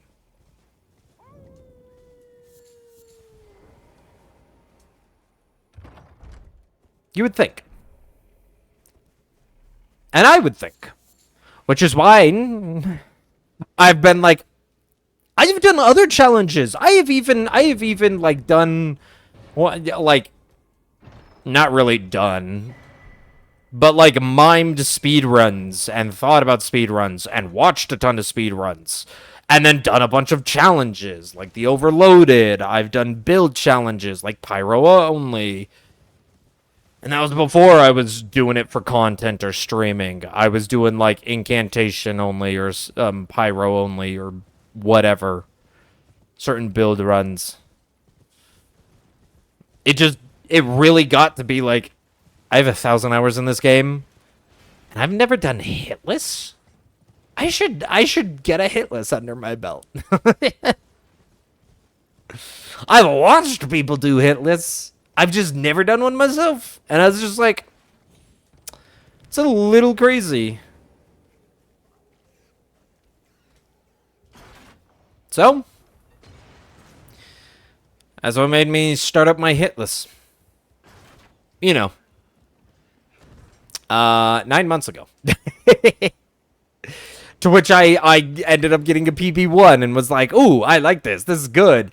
And then just things just started to fall apart.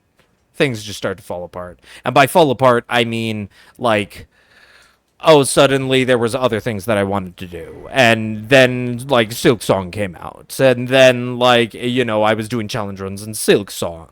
And then it was like, oh, hey, I've had this idea with Kingdom Come Deliverance 2 in my head for a long time. I want to do that. And then it's like, oh, I also want to do an archipelago. So then I did an archipelago. And then it was like, oh, people are asking me, my chat's asking me to do Blasphemous because, like, they love that game and it's a cool Metroidvania. So it's like, okay, I'll do that. It's just like 9 months later, I'm finally back to doing Elden Ring hitless. Seriously? Why does that one branch have a hitbox enough to just push you away? So yeah, I'm sitting here just like, started Elden Ring hitless 9 months ago. Got a PB1. And then went on a wild journey of doing literally everything but more Elden Ring. Which, when I, oh, jeez. There we go. When I finally was getting close to finishing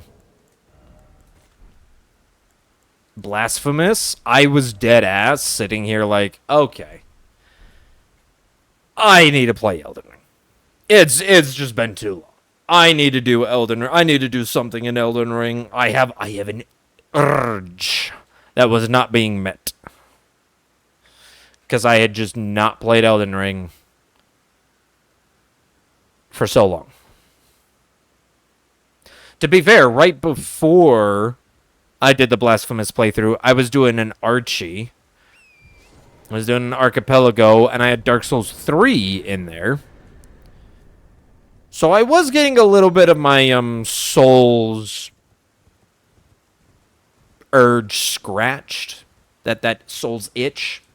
I was getting my Souls itch scratched. That sounds so weird. The itch upon my soul. But it wasn't Elden Ring. And there was still, like, part of me afterwards that was just like, okay, I really just want to go play Elden Ring. I don't care what it is. Even if I just do a casual playthrough, I want to go do more. And don't get me wrong, that happens. There will come a time where I've been like, hey, I'm gonna move to a different game. I will always come back to Elden Ring, but I'm gonna move to a different game. And honestly, that's kind of happening right after Hitless. Subnautica 2's out, and I have yet to touch it. Probably gonna go play some Subnautica 2 after I complete Hitless. But now I have it like as a why did I grab that? I have it as like a it's now a roadblock. It's like I can't go play Subnautica 2 until I beat Hitless.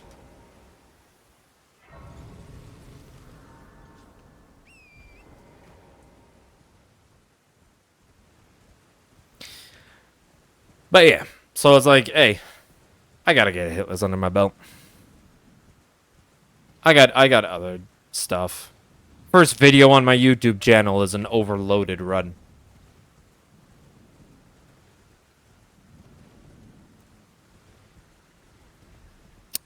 I've got plenty of challenge. I know a lot of shit about the game. Don't get me wrong, there's still plenty of stuff that I'm learning. People are still finding skips, even to this day. People are being like, oh, hey, look what you can do here. And everybody's like, oh, okay, let's go redo all of the speed runs with that skip now. I think it's funny that we're finding stuff this late. What was it? It was like Miyazaki mentioned in an interview.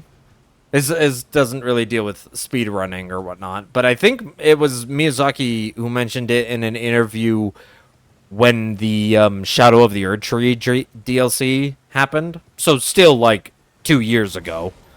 So who knows if the statement's still true right now.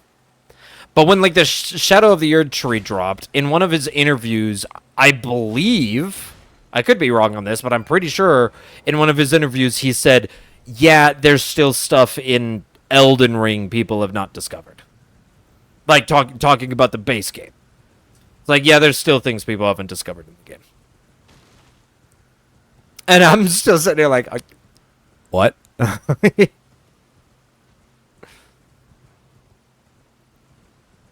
Which is weird because like people have data mined the entire game. So I do kind of have a hard time believing that there's stuff that we haven't discovered. But data mining doesn't get you everything.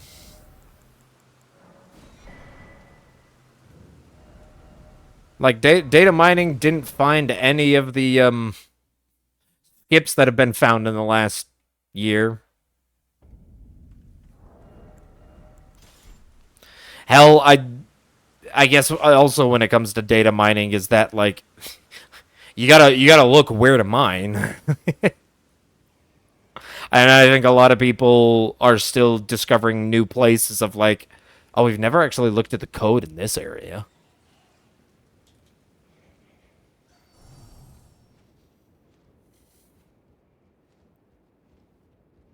But the amount of like cut dialogues and cut scenes and cut characters and cut everything, just the amount of cut content that people have found because of data mining, crazy.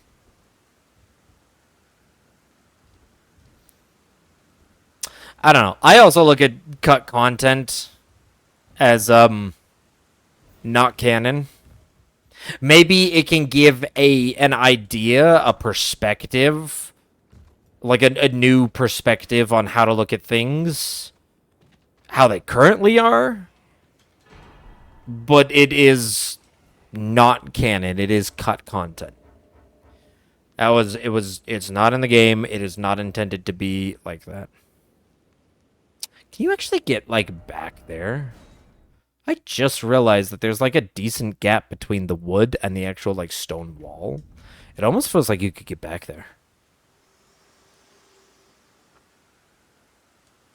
Figure to determine if you had. It seems torrent. Take me to round table hold, please. Thank you. Gathering.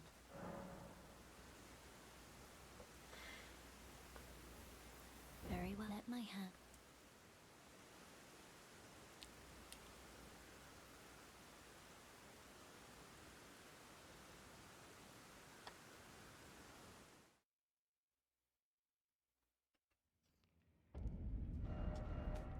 And I immediately warp away from Roundtable Hold. You gotta come here at some point, because I teleport here right after getting the, right after getting the invitation from Raya. Which means either I get the invitation and then I port back over to Bogart and then sit down and take Raya's hand to Roundtable Hold. Which means I still have to port anyway. I'm, like, not right next to a Grace.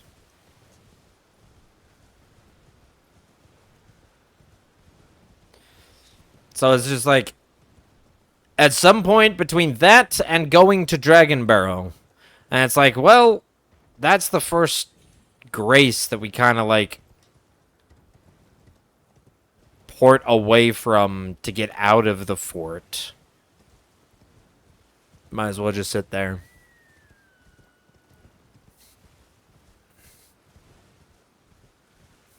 The only other Grace I could think of doing it would be one of the Raya Lucaria ports. Going back to the front gate.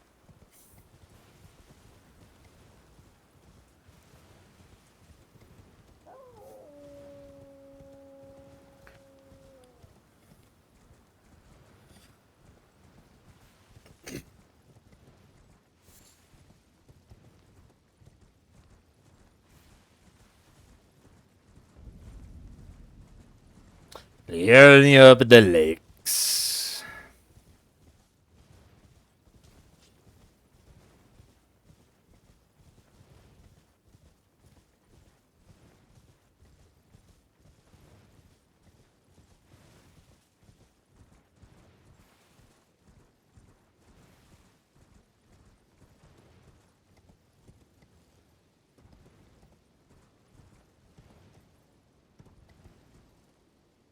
Well, it's always a little foggy when you first get here, especially when you come down and it starts, like, raining and stuff.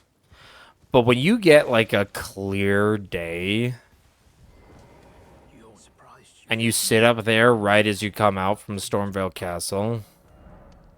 Ooh, no, not that. Spamming A little too much. When you come right out of Stormvale Castle, dude, the view is immaculate. So beautiful. Looking over Raya Lucaria and then over into Atlas Plateau with the Erd Tree. One of the best, like, picture spots in all of Elden Ring.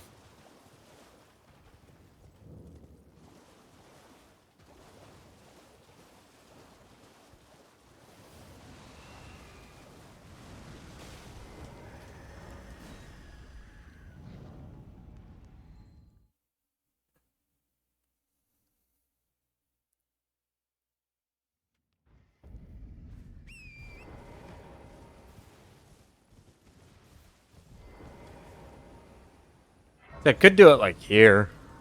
Just sit down right there.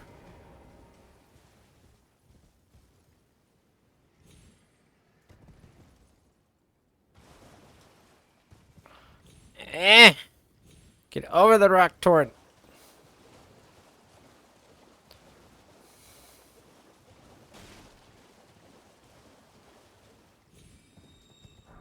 I do have to say, today did not feel like a Monday.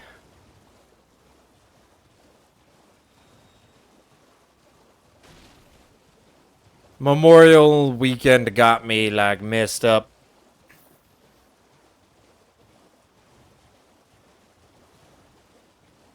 My sleep schedule also might be a little fucked, which is not good. Staying up too late. I'm too old for this shit.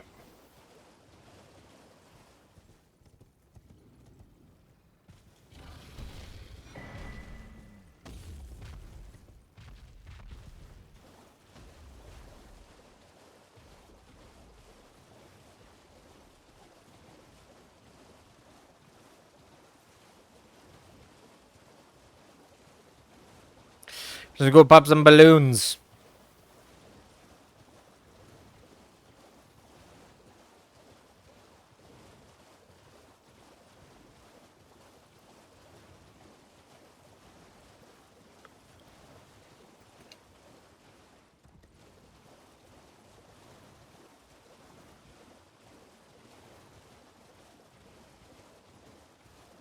I remember when I first came by these balloons, I was like, I used kukri to pop them.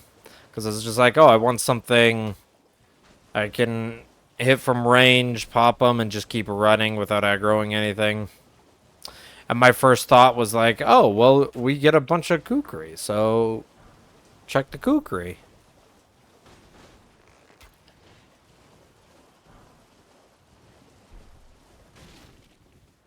And then it occurred to me of like, I like saving kukri for Volcano Manor because you can just make Volcano Manor super simple if you have a little bit of kukri to distract things. And then the idea popped in my head of like, you have a bow, nitwit. Why are you not using it?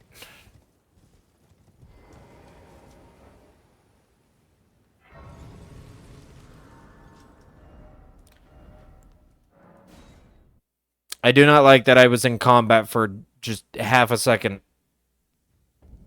So I couldn't do the grace skip.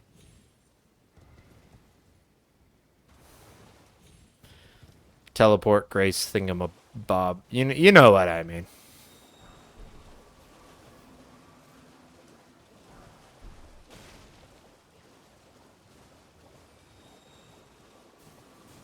Oh! That made me jump a little bit. That was closer. I was turning around to be like, okay, we sway a little to the side now because of these, and they were just they were a little closer than I thought.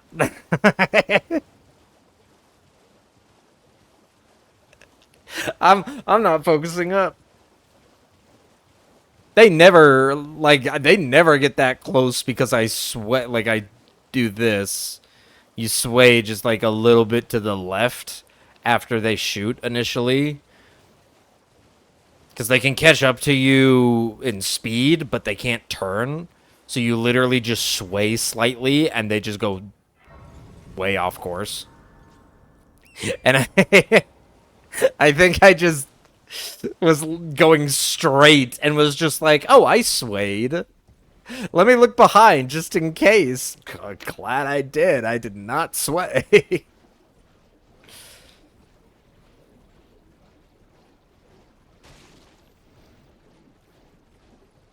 I deadass wonder if I actually hit some iframes with the tour dismount there. And that is what saved me. My health did not visibly go down, so I know it was not a hit. But boy, oh boy, did it give me a good jump.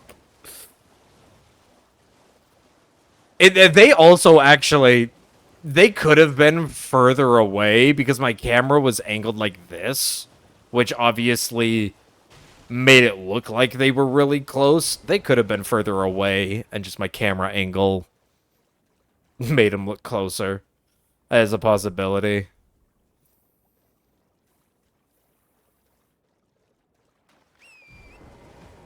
What would be a run without living a little bit on the edge, right? In one of the most pointless spots to live on the edge. Walking through Leardia.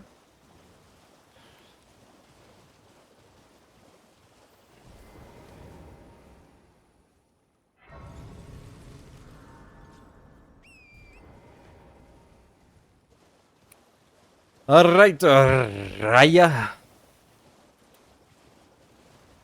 Come and take my hand.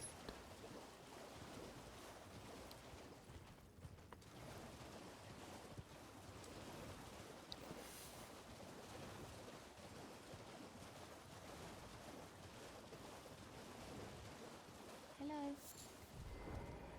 It's rather my mistress said I was a could I Yes, Raya, I will go deal with that thug. to bless a thug, please.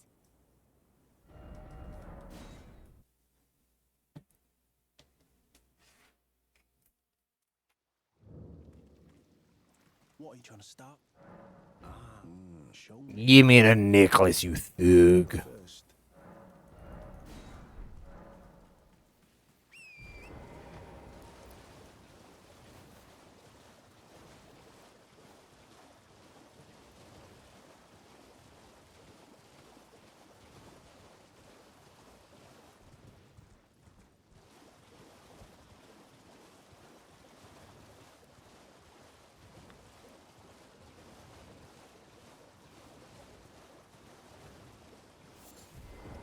The jump didn't work. Please.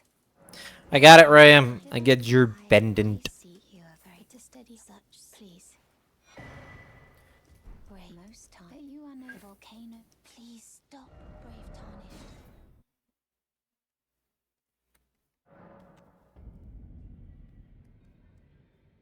Hold on. Okay.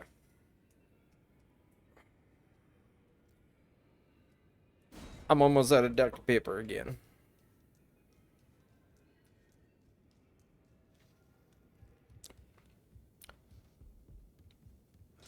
You're in no mad loud, you. Alright. Upgrade.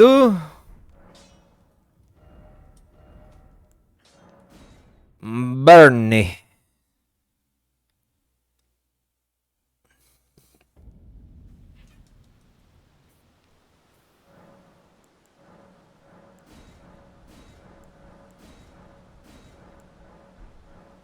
No, yes. Still do not get why it is even an option to say no.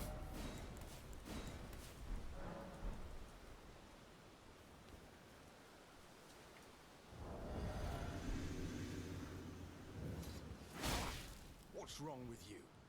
I won't say it. I suppose I have no choice. Is this what grace was? You are an enigma. Love it when he does the R1.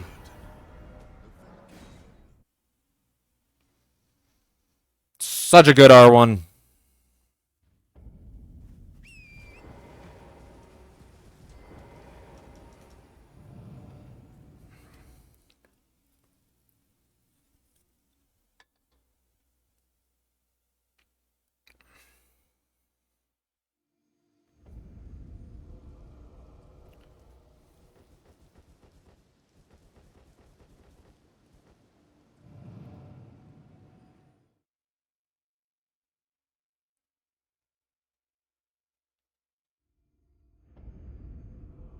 Bellum Highway. I also, like, would love to see the ruin of this. Like, how was the Bellum Highway before the Shattering when everything got destroyed and thrown everywhere? Because it still is, like... Because, like, the Bellum Highway is the highway that leads through to the Grand Lift of Dectus. I almost... Not the one that goes to the mountaintops, the one that goes to Atlas. The Grand Lift of Dectus. That thing. Like, this... And, like, when you look at it, the highway is, like... Compared to every other path throughout all of, throughout all of the lands between, it's like the most well-built road. It's like paved with border pillars. Not just paved, but like 2-lane road immaculately paved. Versus the one that goes, like, through Stormvale and the whole right side of Liurnia. The one where the bridge is broken on the right side of Stormvale. Like, that one is paved. At least when you get to the Liurnia side of it, it is. But it's still just like a one-lane, dinky little road, and then it goes right into Liurnia. But then the northern road leading out of Liurnia, all the way up here, like, it even continues on all the way up to the capital. It is. I mean, I guess it is the main road. It goes from Raya Lucaria to the capital. The two pretty much main places of the entire lands between.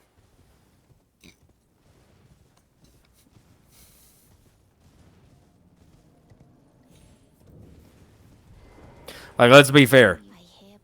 Stormvale Castle's cool and all, but it's just a castle down south.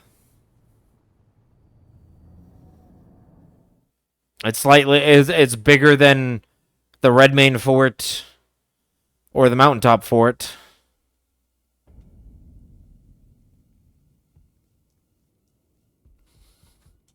I mean, you have the town of Shellen, that's like a notable town. There were police that just went crazy outside my window. Someone's hiding from the cops.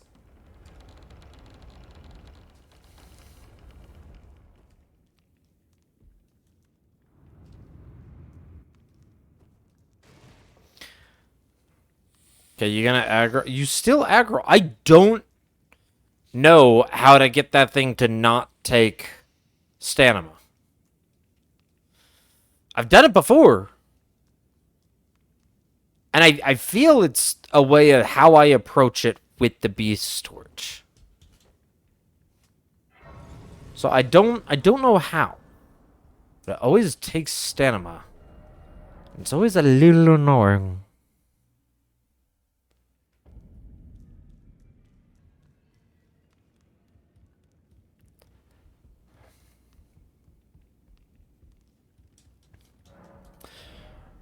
Alright, dagger, rapier, and the seal, and the bell bearing for Assassin's Gambit.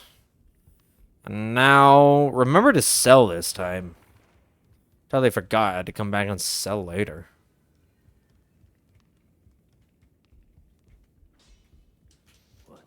Dude, this song is going hard right now. Ashes of War. Oh, well, you know what would help? You know what would help? If I equipped it.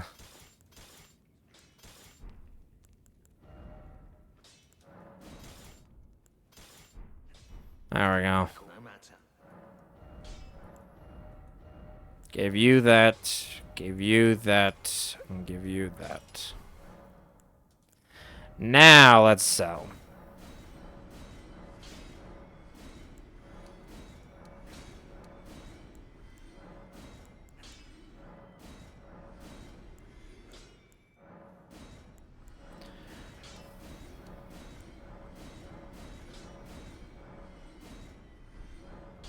Perfect.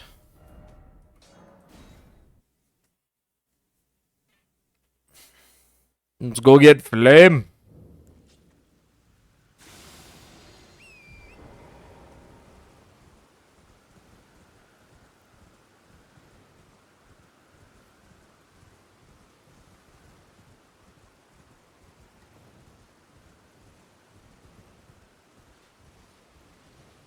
Over the hill, thank you.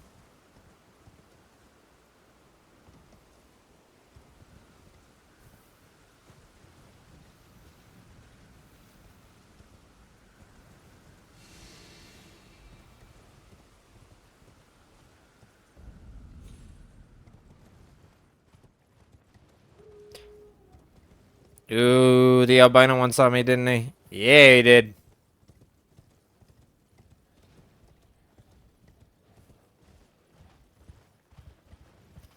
I don't know. Oh, I'm looking back. I'm not looking where I'm going. Lol. Looking at the albino one that's chasing me. I'm running into trees.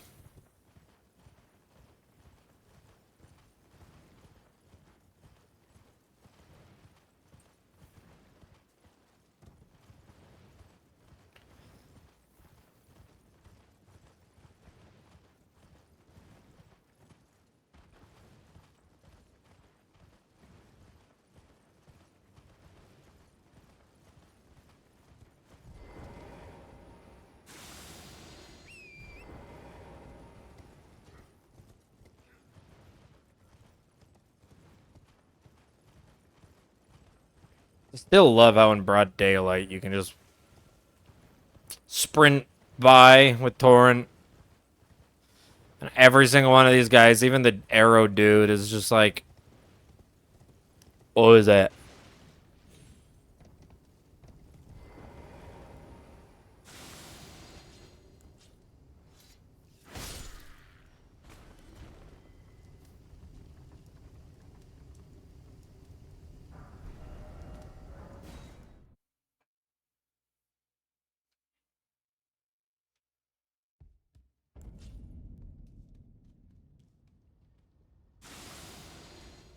we go.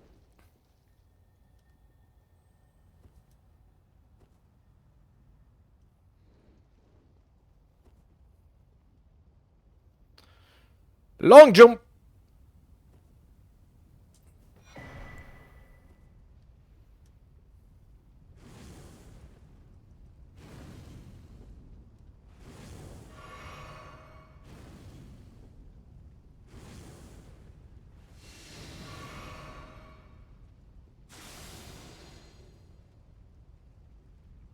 You know, it'd be so much faster just to do the fists.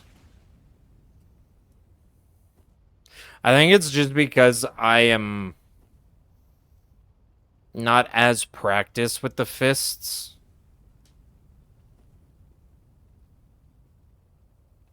To do like the backstep fist attack, like unarmed attack, because you do like you take like 3 steps forward. It also doesn't help that like there's no way I'd have to take off something, because I have more than one equipped in either hand.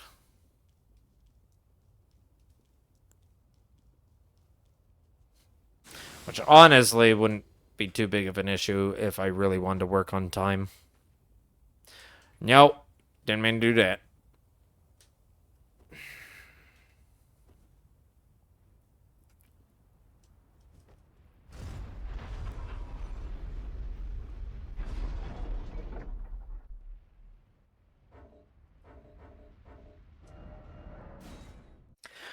Alright. Okay, let's actually... let's get set up. Get that last flask charge. Make sure we're on 3-3. That level up to 15 faith. And that 27... yeah, there it is. 27 strength. Memorize that spell. Make sure our physic is good to go. Make sure we have this equipped, and make sure... oop. Craft these, and get them equipped. Alrighty. We're back to Noble.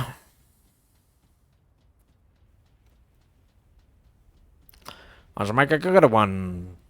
Let's make it a good one, boys. And we buff. We buff. We buff. We drink. We're ready. He throw a fireball. Yeah. We throw a sleep ball. We give him a little... oh my gosh. Did he run past it? That's why we have extra.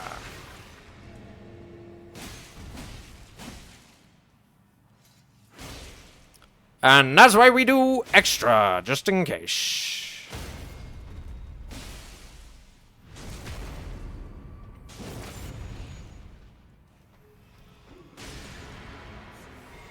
Sleep.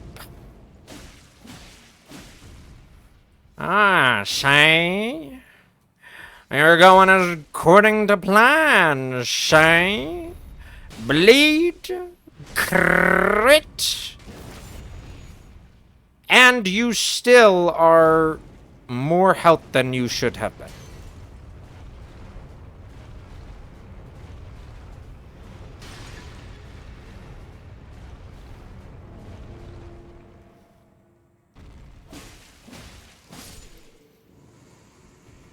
I don't know why the 2 cycle didn't work on you.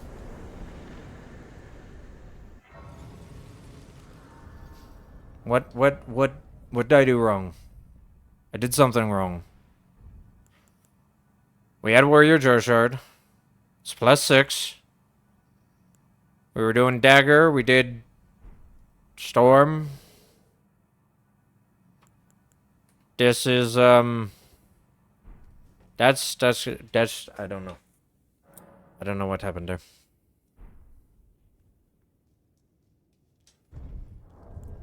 We'll need more of those come later. But for now, let's get back to sneaky. Yeah, I actually don't know what happened there. I don't think headshots with unsheath should matter. I've done it completely on, like, the side of his body before.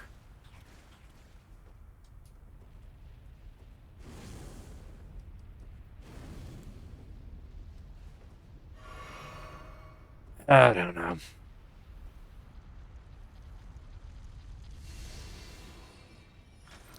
I mean, we have the backup that is...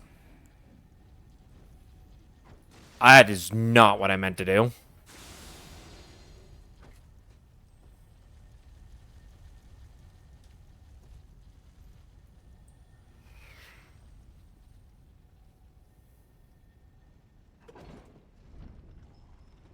Okay, actually got the elevator.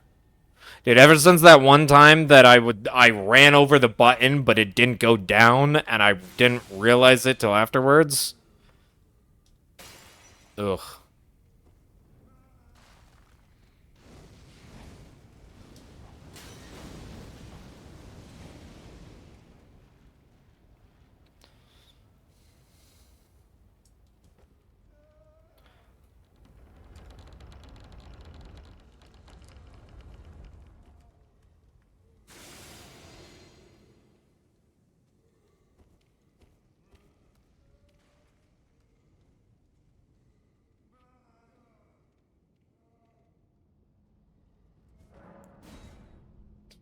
And we're about to get our 7.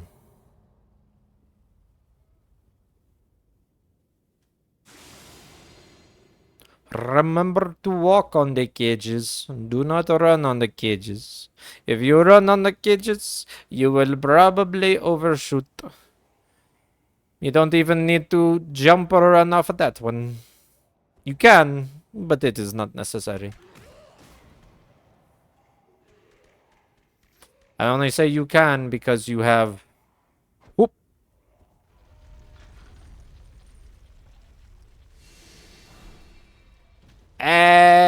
Catch me lacking. But you won't catch me slacking. We go again. It's time to get the weapon and to get to Rykard.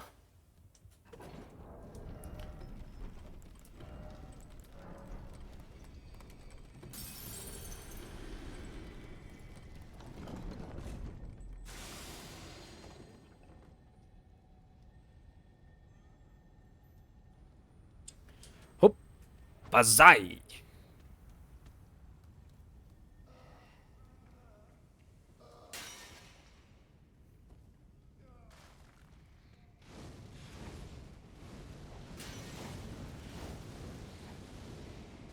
That jump was a little closer than I thought it was going to be.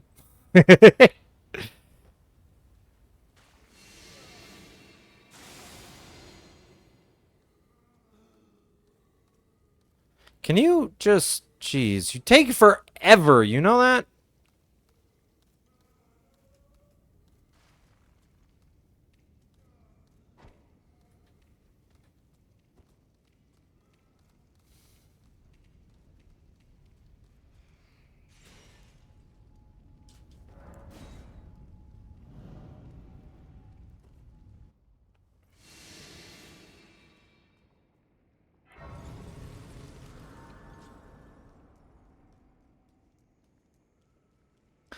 Alrighty. Don't mind me, Rykard. I'm gonna pick this up. And I'll be back for you in a bit.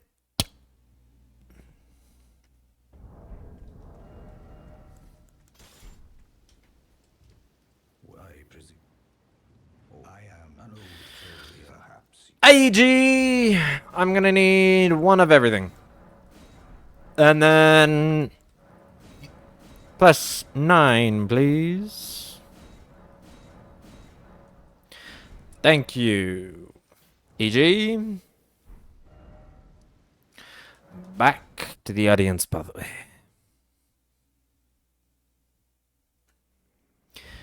Nothing else I need to pop, right? Yeah, I didn't miss anything. And then a remainder for an extra 3 levels. Sometimes 4. In this case, it was 4. No, yes, that's right. It's 3 if I have to mog out of Noble because something went wrong. That's when it goes down to just 3. All right. Oh, you ready, record? Because I'm not sure if I am. It's okay. We just hope that you don't do your eruption. Okay. I'm okay with you doing your eruption as your very first move, because I will always interrupt it. I thought I missed that somehow. I don't know how I thought I missed that, but I deadass thought I missed that.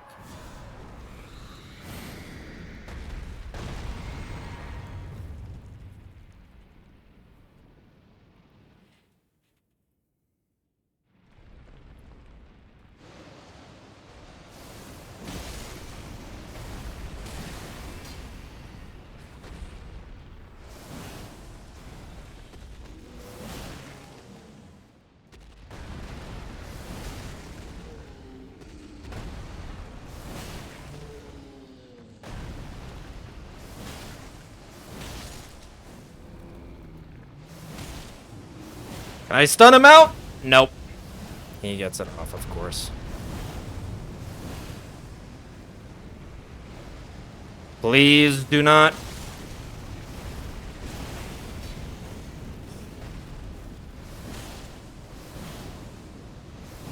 There we go. We're good. Oh, the only problem is him casting that, and then because my specific thing requires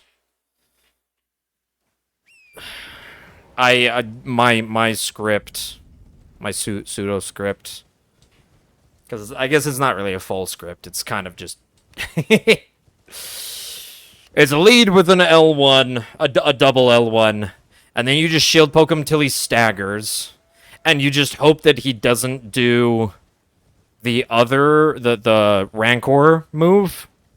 Or if he does, like in that case, you try to position back when you do the shield pokes, and then when he stuns, you get like 2 more shield pokes in, and then you move forward, and that usually will bait out the Rancor not going to the right position to hit you.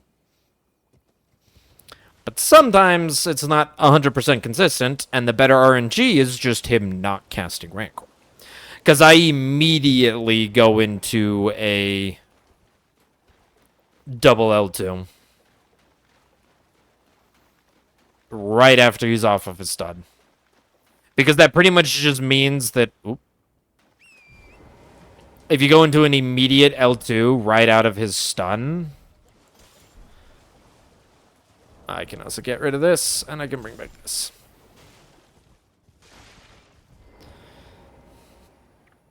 But if you go to an immediate L2 right after his stun, he goes down to like 1 or 2 shield pokes. And you get the stagger. Like the L2 staggers him again.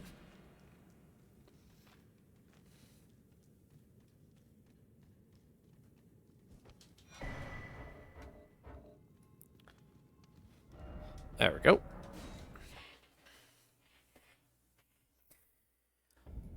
I like it because then I don't have to even worry about his other setup of like doing the stun lock. Or I can, at the very least, I can use the stun lock. Whoops. I can use the stun lock as a backup. I don't need a purchase. What am I doing? Like the stun lock for his big like L move.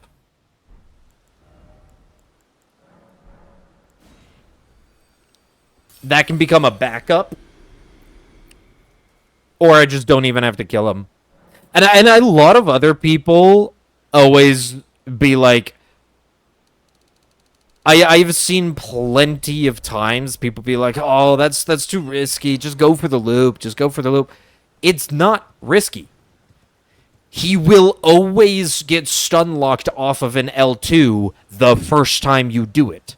That's why you take like a single step forward, and because you're technically where you spawn in during a second phase, your L2 will just miss.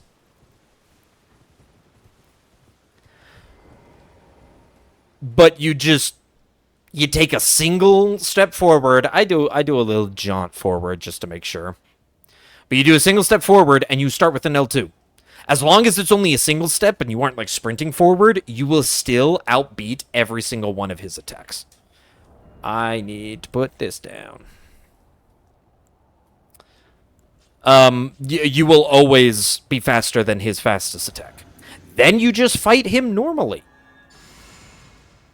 I mean, the alternate version is you dodge him normally, but like, cool. I will get in shield pokes during those dodges. Like, why?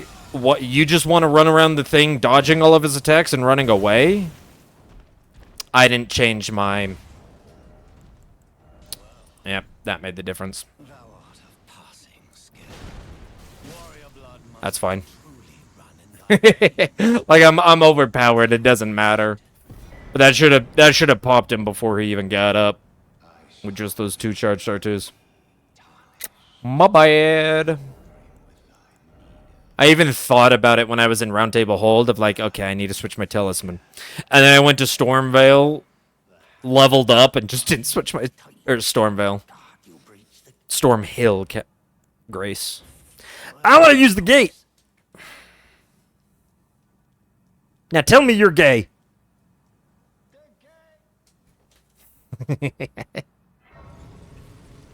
The gay. See, at this point, it's like, what? It's evening?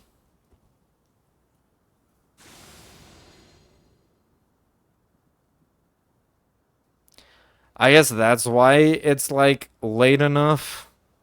These guys don't have an issue. Right there. Okay, I need to grab this right here.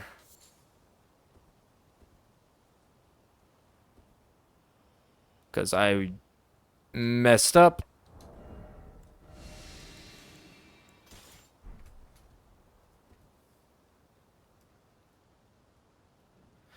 Headshot. Ooh, right in this noggin. Even if he sees you and throws a ball, he can't throw it that far, so you're good. It's all the way up. Right here.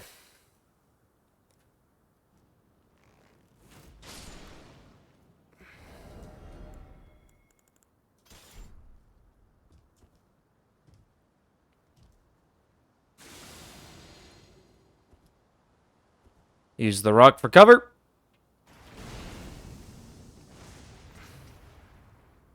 And you're good.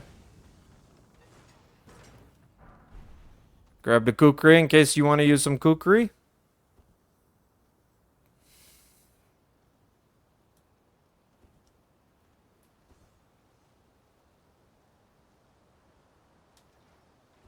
Watch out for the random crossbow guy. Okay, he's not. And we're good.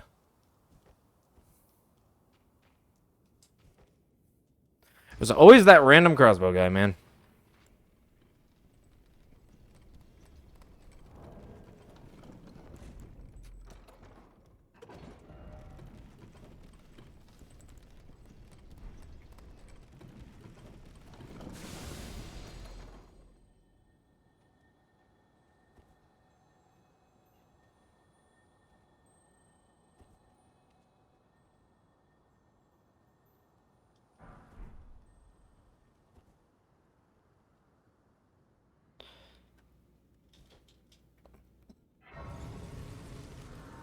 Let's get that one level. Boom.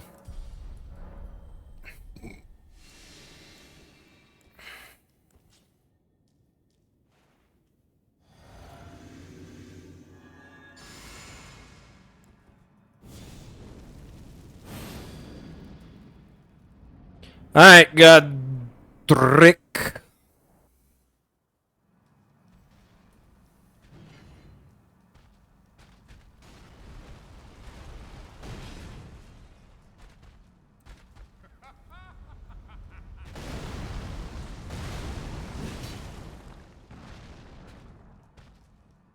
Oh, come on, this move.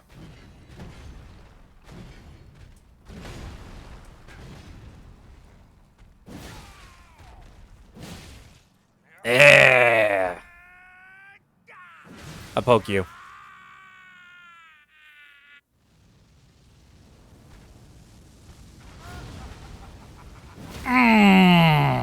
Bitch. Of all that is golden, All that is golden. we'll return together to our home, bathed in rays of Bathed in rays of gold. It also kind of makes you wonder in the Elden Ring movie. I'm suddenly going back to that.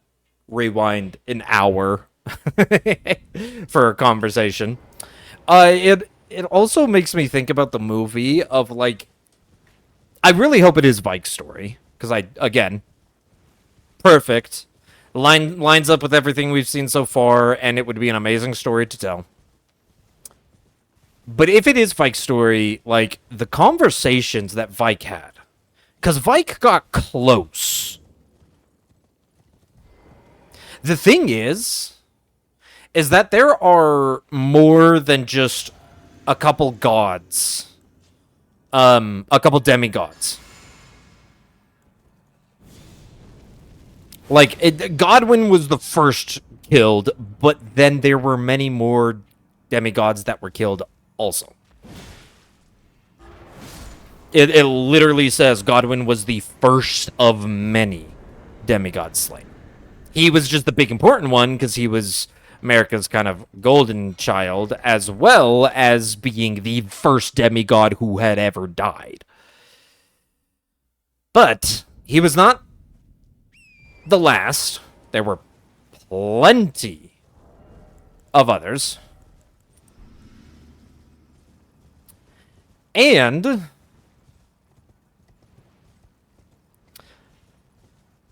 it's possible, it's neither confirmed nor denied that there aren't other great runes that existed. I think it's widely speculated that there really aren't any runes because when you look at the Elden Ring itself, you can kind of see everyone's rune in it, and there's not like really extras.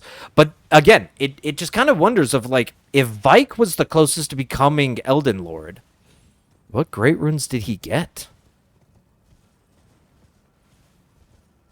Like, in order to become Elden Lord, you needed... Or did he fail?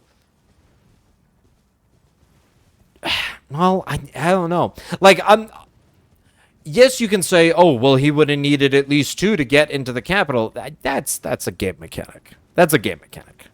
I don't think if we're pushing this into a world of reality... Because then it's like, well, how would all of the citizens get in? Or, like, what is it actually just like a straight barrier where citizens can't get out or in, or if they leave, they can't... Like, I'm pretty sure that is a game mechanic. Aside from text boxes, there's no actual lore snippets of needing to be... or needing to have great runes. It's literally just like, oh, a sealed barrier blocks the way. Ah, shit. Or, hey, you can't use this teleporter till you have more great runes. So, That kind of thing. But it is stated in the lore, plentiful, that you would need, like, having a great rune is needed for the Erd tree. Now, we find out that, one, Morgott was protecting the Erd tree, so no one was getting close to it, and two, that the Erd tree was sealed and actually won't let anyone in. But again, how did Vike? Because Vike got to this point. So what great runes did he get? Or was he able to just convince his way? Do you think he used Lanciax? Because we know he trained with Lanciax. It's kind of... Tree. It's kind of hinted that Lanciax may or may not have just fallen in love with Vike. Like, we don't necessarily know how far their relationship went. But we do know that Vike loved his finger maiden. Which is the whole reason why he touch the frenzied flame, is because he found out that he would have to sacrifice his finger maiden to burn the Erd tree, which means he knew that it was sealed by roots, which means that he had an audience with Morgott, or snuck in and got to, like, there's so much of this stuff that's just like, we don't know the details of Vike's story. We know he was the one that got the closest. We know that he knows that the whole place was sealed, and he knew that we would have to burn it with the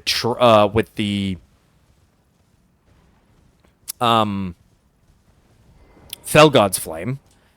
But he knew he would have to sacrifice his finger maiden to do that.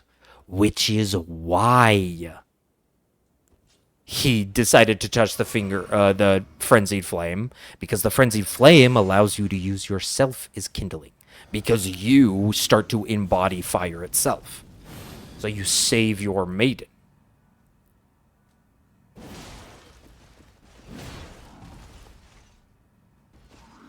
And down you go.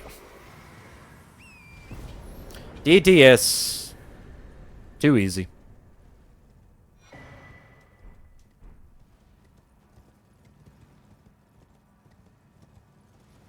I should. I usually don't level up here because I think you only get like 3 levels and it's only gold free that's next.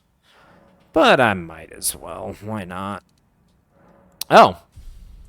You get 5 levels. It's a fair amount more damage. Again, it's gold free, so it's like, oh no, I have to slap him in the face. I have to jump R1 him like one more time. Oh no. Grease! That's useless. If I was running Bloodhound's Fang, maybe.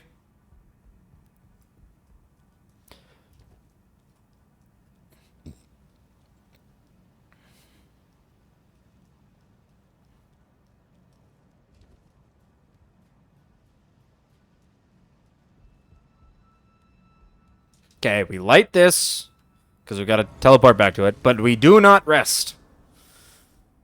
Talking to Melina is slow. In a moment you get into capital, she wants to talk with you. Well, we don't want to talk with her. We want to go kill a golden image of a previous lord.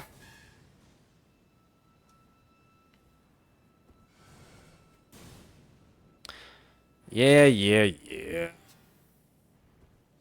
You gonna de-aggro yet?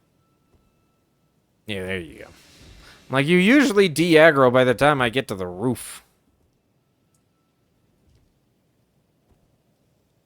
Oh, the city's so well built, too.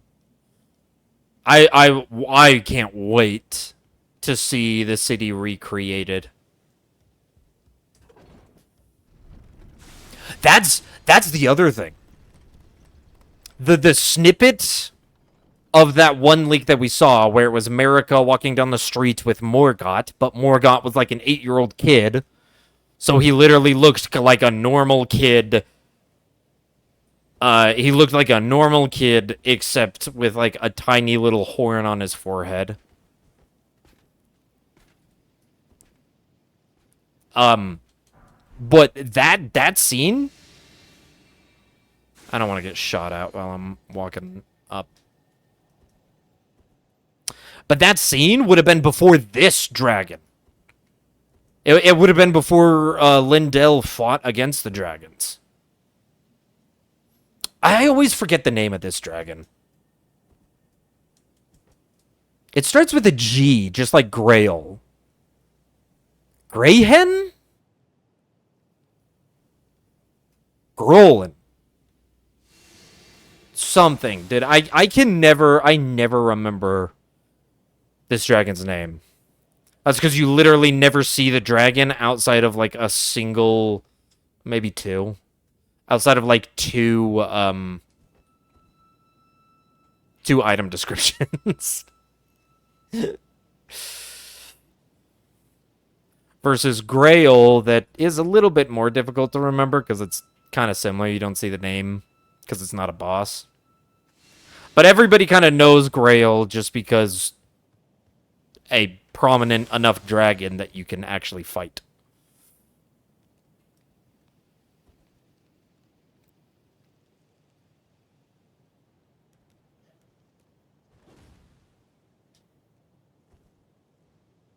Okay, I swear I remember there was a way. Oh, maybe that was just it. If you keep running, it stops aggroing after a while. I'm like, I remember there being a way where you could do that without aggroing that one tree guardian.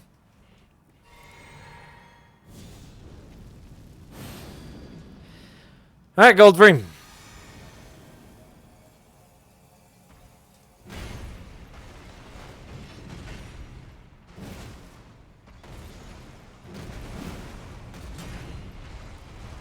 Dude, you are giving me the great. Dude. Okay. Just the same 3 attacks. Dude, that was great. Oh my gosh. I love it. That's like the 3 best attacks you could give me. A twist is like twist slam into a dash away, into another twist slam, into a dash away, into another twist.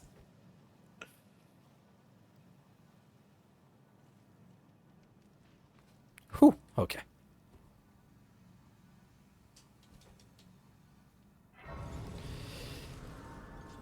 Okay, this is when we pop this,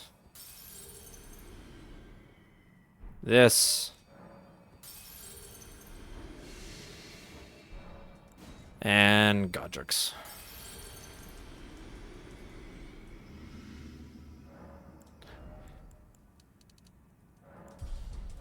Good old 57 strength. Alright. Okay, now let's not be an idiot like we were, I don't know, like 2-3 runs ago or whatever, where we accidentally tap our Tude instead of taking the crit on Morgott.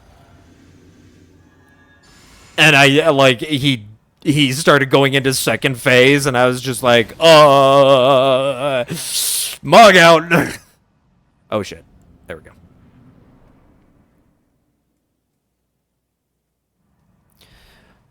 Immediately. Headshot. Headshot. Yeah, that's right. Yeah, we take the crit. You might be able to do... You can probably do a charged R1. Or, sorry, charged R2. And then, if he survives, probably just like an R1 while he's like about to go into second phase would also get him.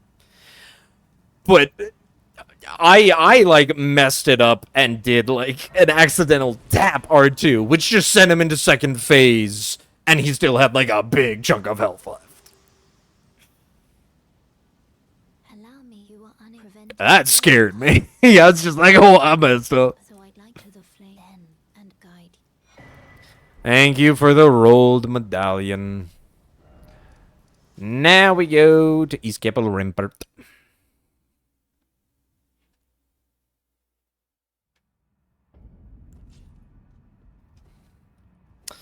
As it starts to become day again.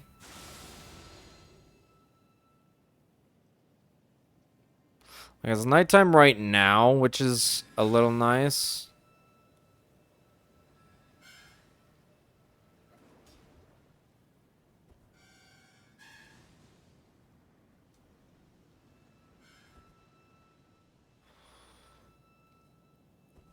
I believe...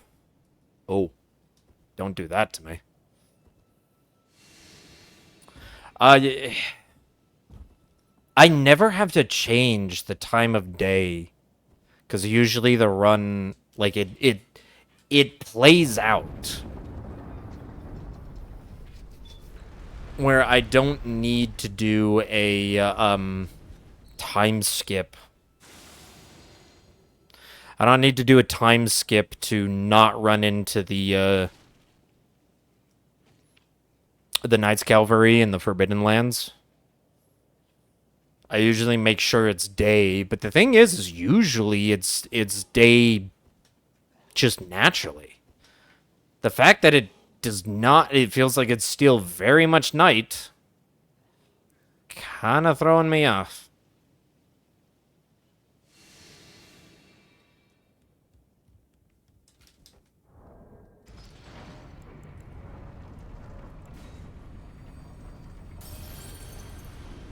Yeah, it's just about to be morning.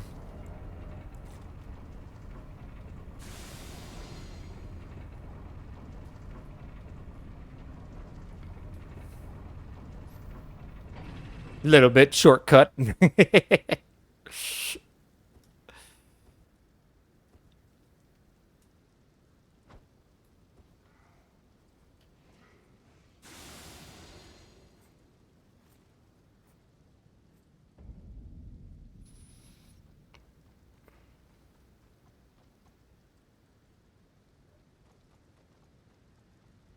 I actually might have to turn it today so we don't run into the Knights Cavalry.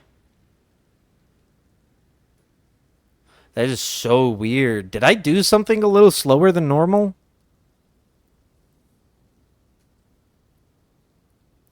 Oh, yeah. Isn't there like a thing with like anytime you go to Round Table Hold, it does something slightly different? Like it actually advances time weirdly. Yeah, I'm gonna have to rest till morning.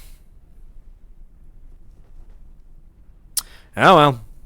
Oh, I was not turned the right way. That's fine. It's like an extra 30 seconds. Yeah, I remember, like, when you visit Round Table Hold, time acts a little funny.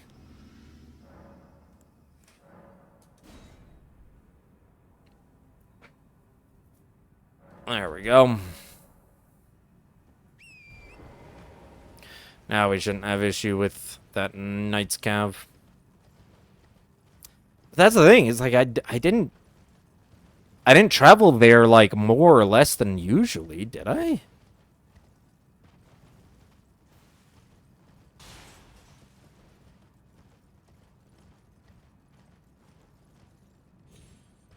Was this the run I forgot to sell? Was that it? I think it was. All that moment when you've been going, I've only been going for 3 hours, but all of the everything just starts blending together.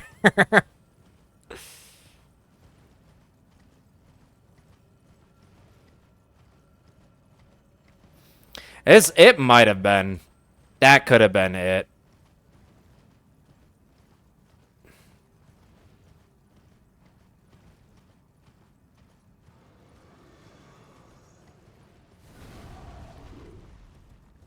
Okay. We always run up here. And we turn in so that pillar is before us. Because he has a projectile that he sometimes shoots. Like right there. He just tried to shoot it. But we were at the top of the stairs. It can't reach us at that point. That's why you always stare at him, just in case. And you, like, run up that right side, and then you go to the center, because he'll, like, move to the right side. So that pillar is in front of you, so if he shoots, the projectile hits that pillar and doesn't hit you. Weird thing is he chased. Like, I normally don't see him chase like that much.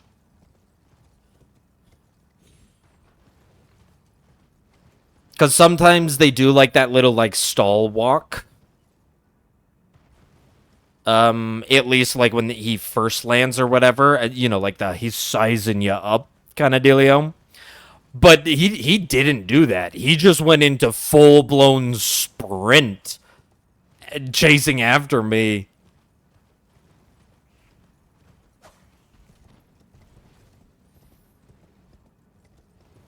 Oh, booyah.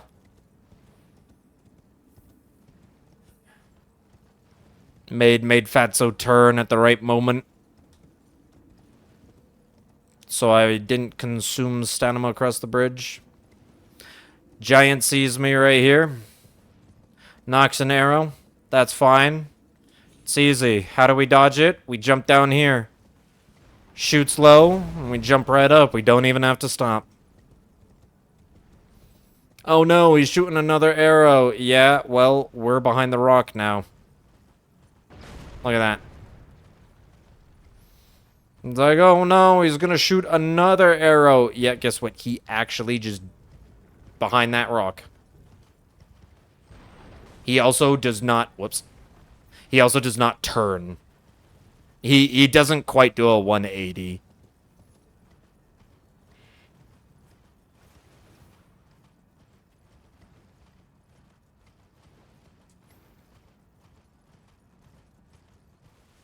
Well, I mentioned before, I got a PB1 9 months ago.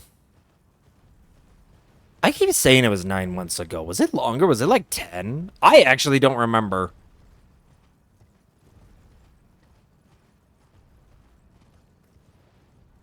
It could have been like 10 months. Anyway, I got that PB1 like forever ago.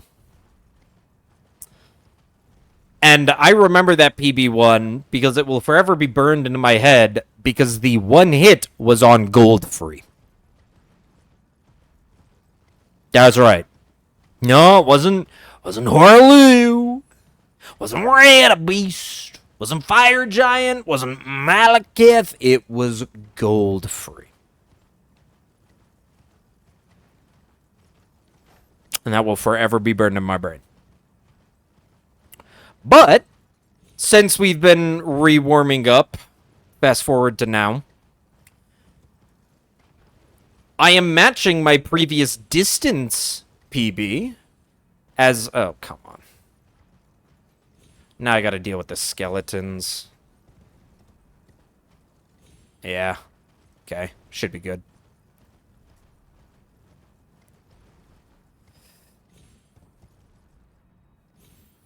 Yeah, those skeletons shoot at you. It's kind of annoying.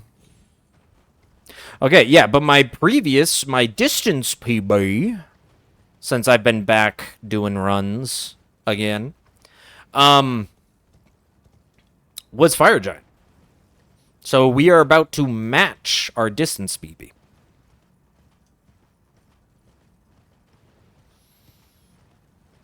If I make it past Fire Giant, then that'll be a new distance PB.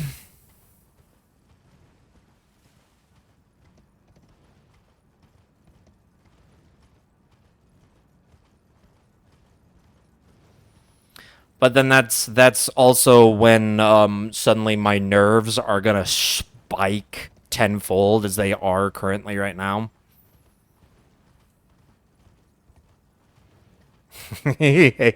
And that is probably the practicing the game. Nah, man, I don't need to practice the game. I've practiced the game plenty. What I need to practice are my nerves. That performance anxiety is gonna spike. and practicing the game with those nerves is that's what's gonna catch me.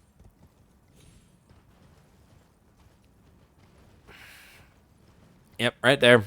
Because there's a little mini hand back there that we pass every time.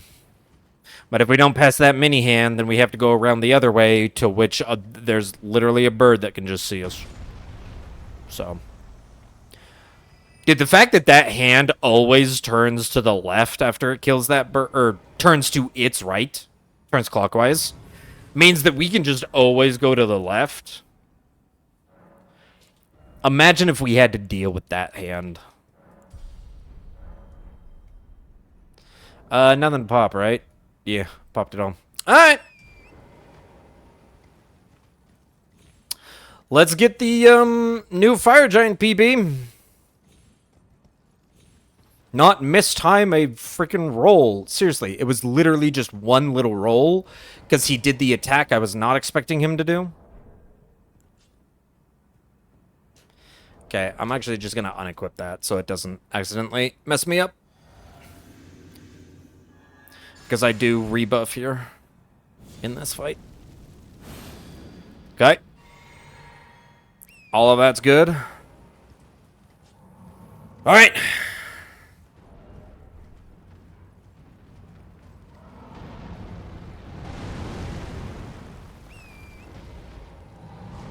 Okay, I'm okay with this move. Okay.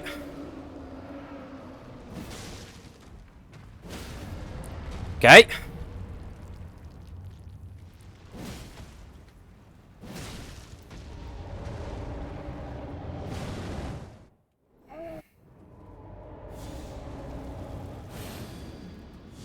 I'm gonna have to do the 4-hit combo. That's fine.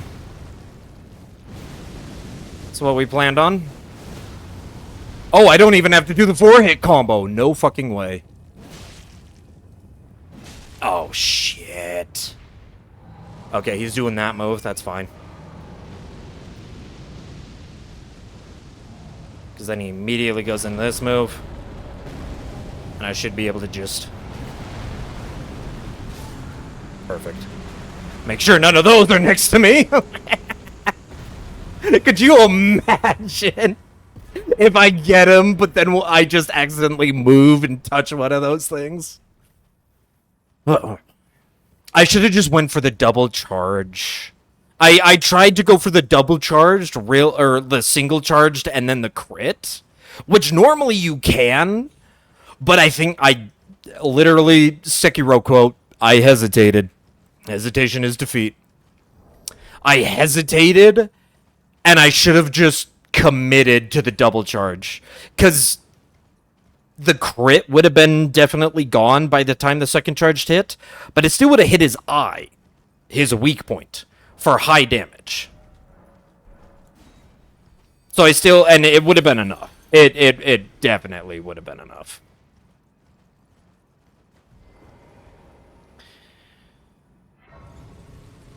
All right.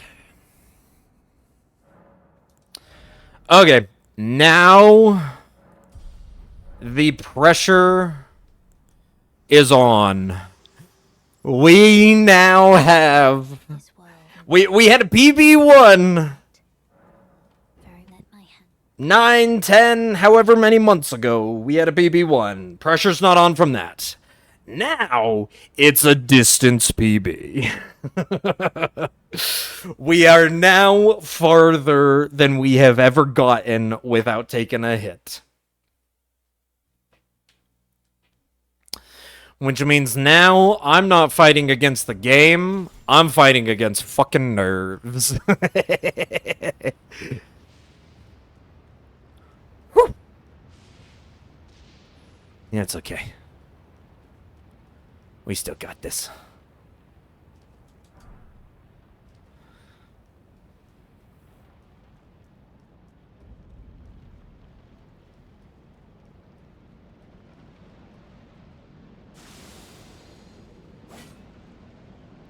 Wait, was that? There we go.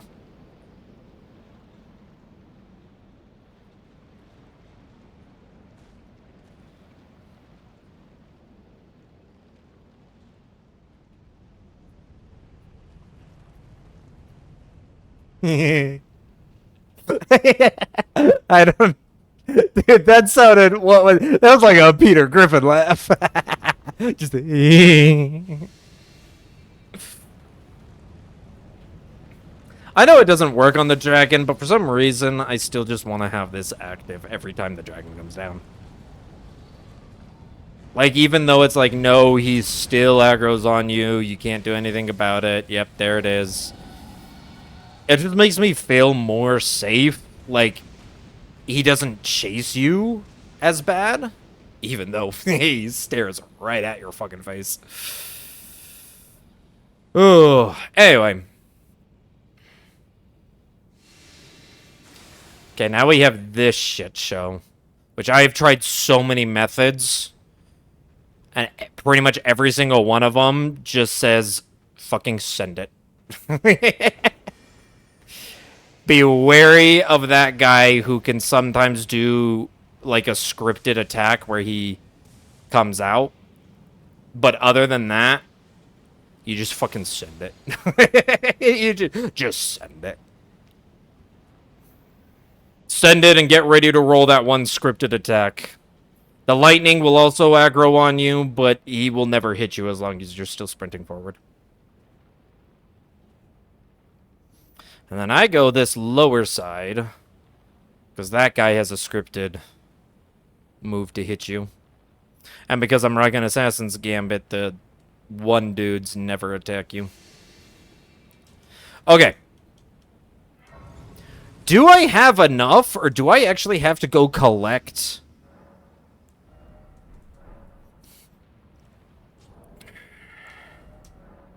I have 1, which means I have 3. That's a little dangerous.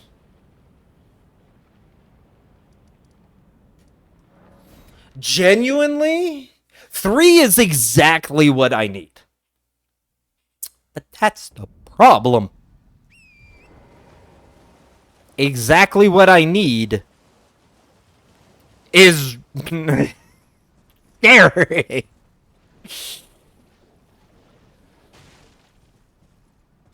Especially since last time I remember doing it, I did mess it up and needed, like, 5. Which is another problem because I only have 4 in total. 4 cracked bots, period. I don't know if I need that. I just realized my stamina was dropping. But there should be plenty.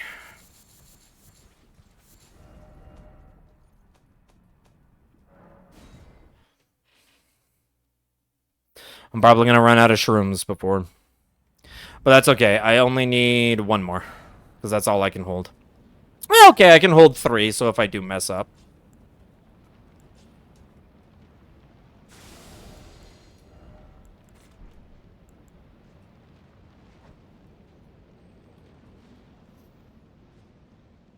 I forgot I still use Kukri for a small part right there. No, I don't want him. Alright.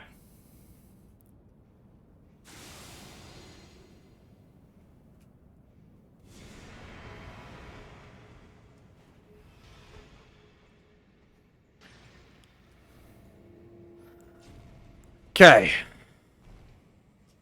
Make sure to drink this first. Then we do our full buffs.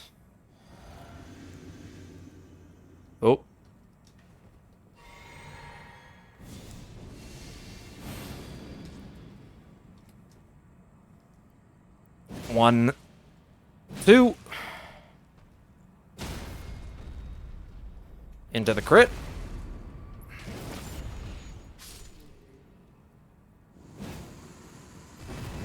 Ah, we didn't get the second one. Okay, now I have to sit here and wait.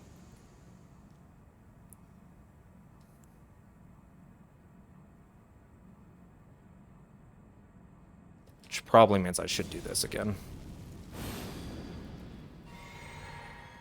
Okay. Should be good. I lost Golden Vow.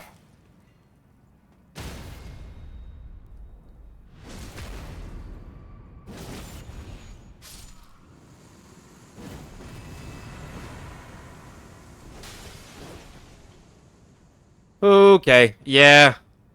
I messed up slightly. But that's fine.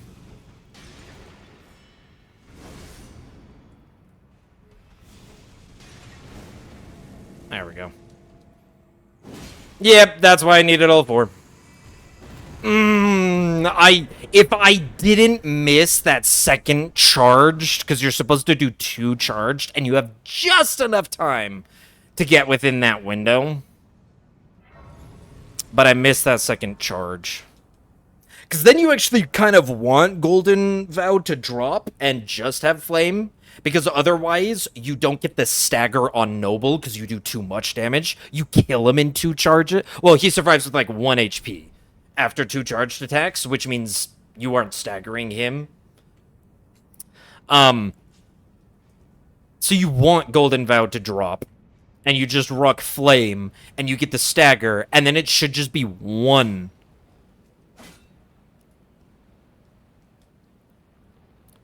Shit. Oh, that was... I did that so wrong! Get me the fuck out of here! Quickly!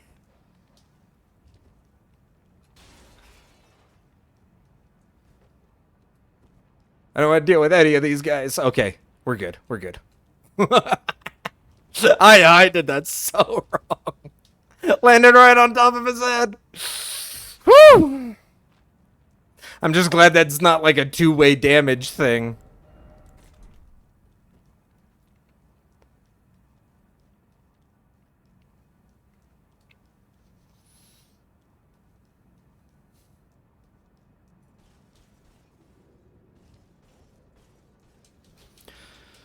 Okay.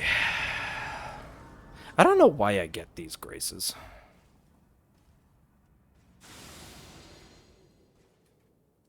Wait, I do need the bow. Oh. I almost forgot. You can't crouch sprint right there. And we go back in this corner. If you crouch sprint, that bird is so, like, susceptible to any amount. Oh, shit.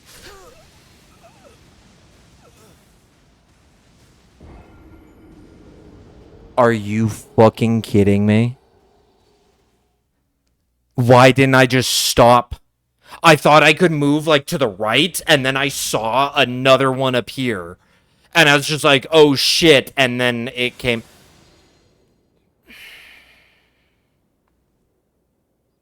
Yeah, apparently that bird sees, like, everything.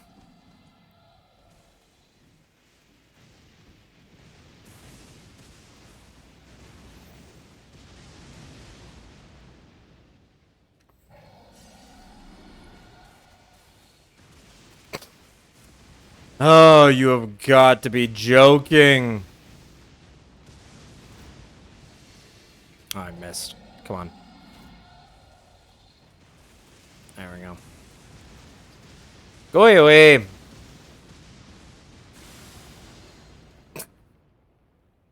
Love how, like, sometimes he just disappears like that.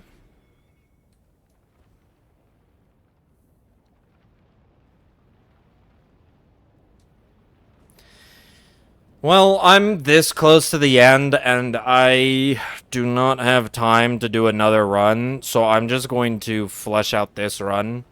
I could use the practice still on some of the older, later bosses. Like Maoli, Horlu, and Radabeast. So I'm gonna finish out the run. But man, does that suck. On such a trivial thing, too. Ugh.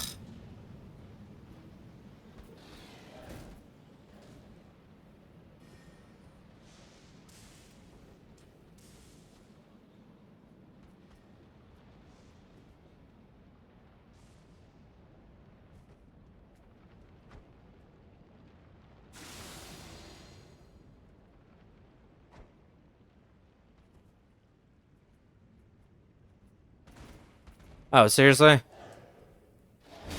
Oh, he... I thought I rolled far enough away.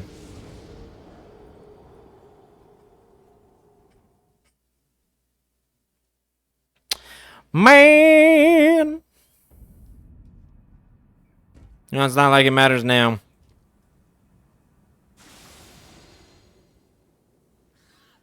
Still saw me. What the fuck, man?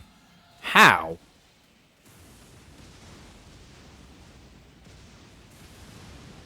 I genuinely don't know how he got that one.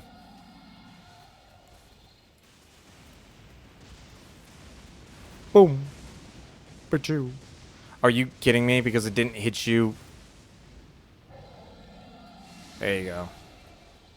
Any amount of damage. Goodbye.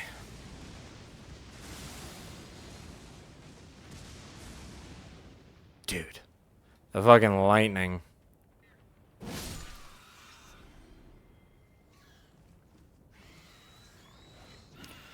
How did you see me? You never see me. I'm messing up. It's like I got the one, and now all of a sudden it's like, oh, now nothing. Maybe it's just, hey, okay, time for practice on this path, I guess.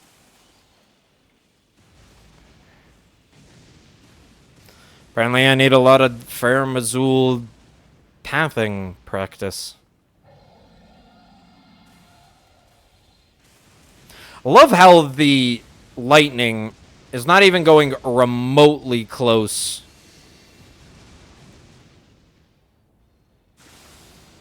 to where it was before.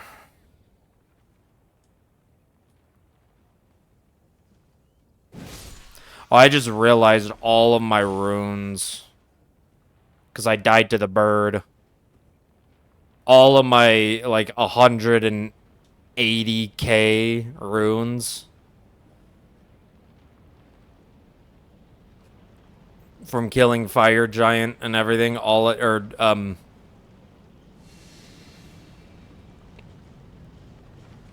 Not Fire Giant. From killing Duo. All of those are gone now.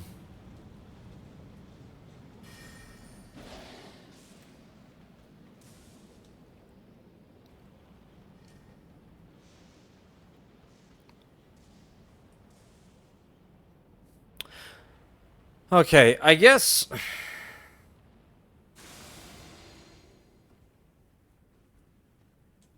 what I normally do is like that. And try to go behind him. Yeah. That is what I normally do. Normally.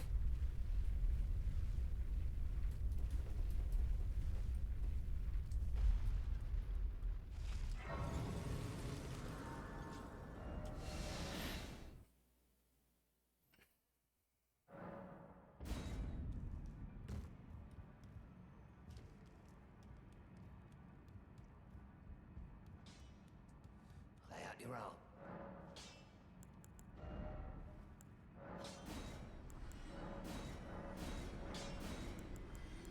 Sell all of Patch's stuff. Sell the Godskin Noble stuff. We don't need any of it. I'm gonna be fighting Mally with no power. I mean, okay, I guess I will. I'll have a decent amount of power. It's just I'm gonna be like a whole like. Actually, it might have only been like 4 levels.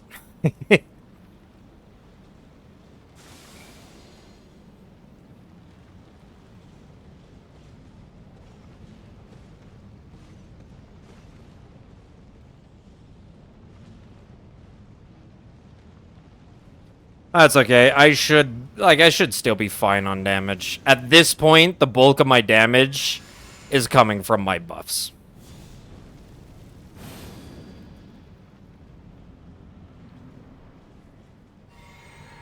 Coming from my buffs and my tallies. Destined death. I will not have it stolen from me again.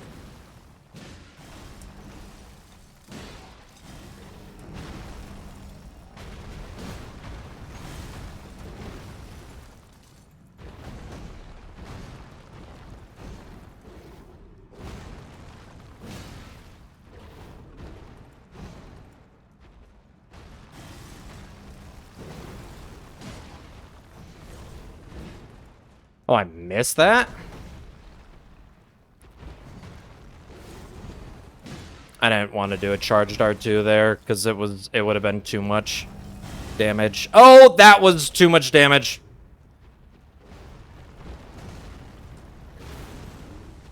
I didn't think that was going to be too much damage. Oh my gosh. I still got the stun off.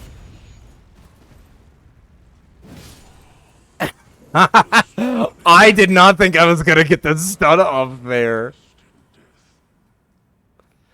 kill what?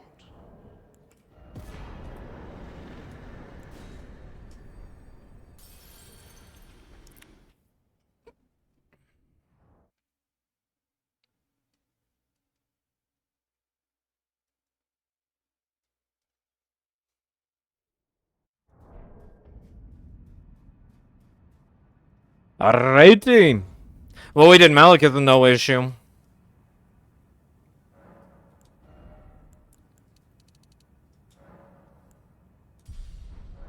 Gotta get to 84. I actually might not rock 84.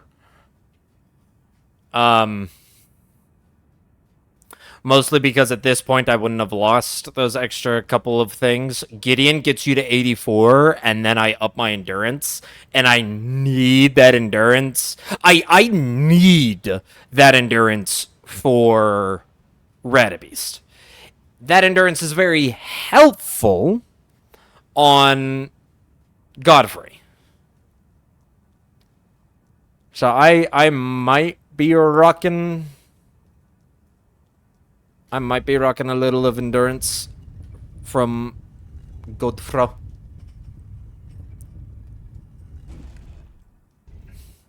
Taking everything I get from Gideon, smacking it into... I don't need that or that anymore. Right, why am I buffing all the way back here? I need you to come! Stand before the Elden Ring. To become Elden Lord. Sound like a pleb, Gideon. Commend your spirit, but Allow me to take that off of you. take the throne. Queen Marika has high hopes for us. That we know in my You bitch. tarnished cannot become a lord. You see, right now, 92. Which means I would only need, 7 more levels. And then you hit 99. But also at this point, there's no, like... The difference between 92 and 99, damage-wise... I'm pretty sure the script with Godfrey doesn't matter. It'll work either way, even if I have slightly less damage. But the script with Radabeast, you do need a certain amount of damage at that point. I don't think you need 99. I think you're fine. Yeah, okay.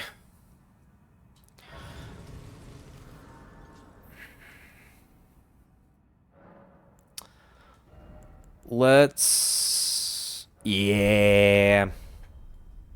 21 in, endurance. Endurance will just be very useful. Because Radicil gets us an extra 5 in endurance right now.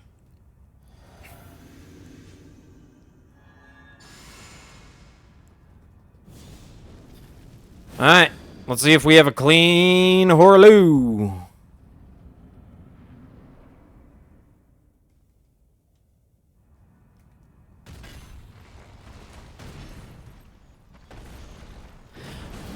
I always refer to him as Horloo, even though it is Godfrey.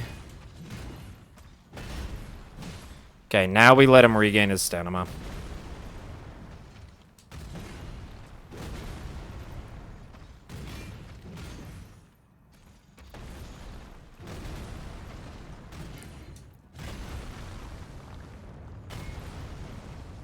Alright. Should be good. Now we just R1 bully him.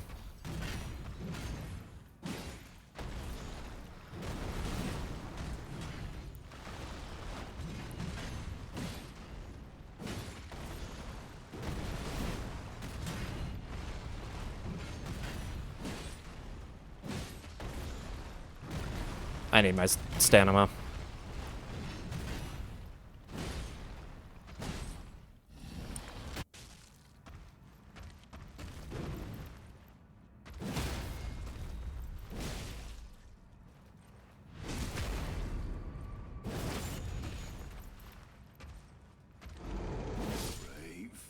Yep.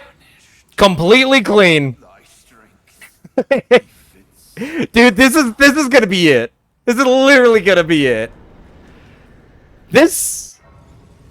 Actually, I don't think this is gonna make me as mad as the gold free one. The gold free one, fucking... Oh yeah, we get right to 84. Which plus the 1599. What gets us...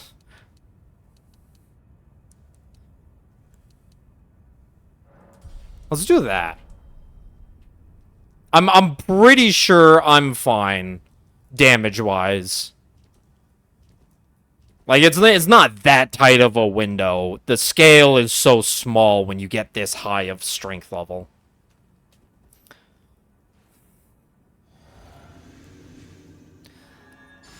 Okay, let's see if I mess up my, Ratabeast.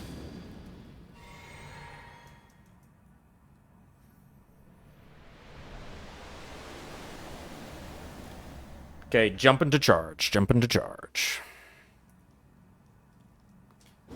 Jump into charge. And 10-second charge! Oh, I love that attack! Love it when you do that.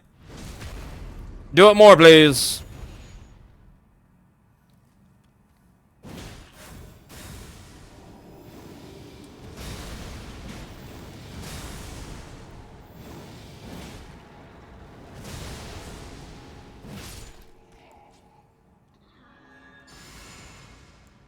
Yeah, if you didn't know, you can just crouch under that attack.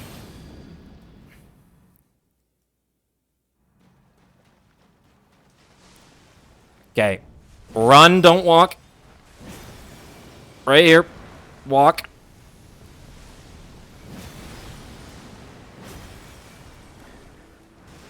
Oh, I thought I almost missed that.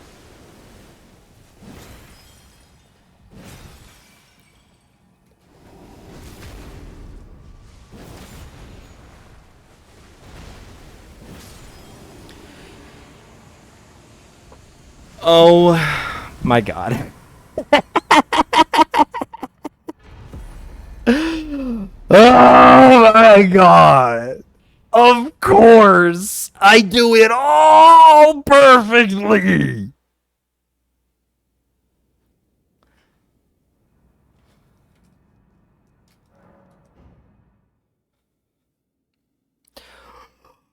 I did Hitless, everybody!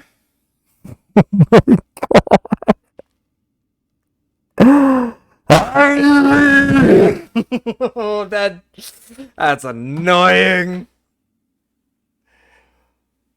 It would have been. I could pause timer 148, which means it definitely would have been a 145. Hell, it could have even been like a 142 or something.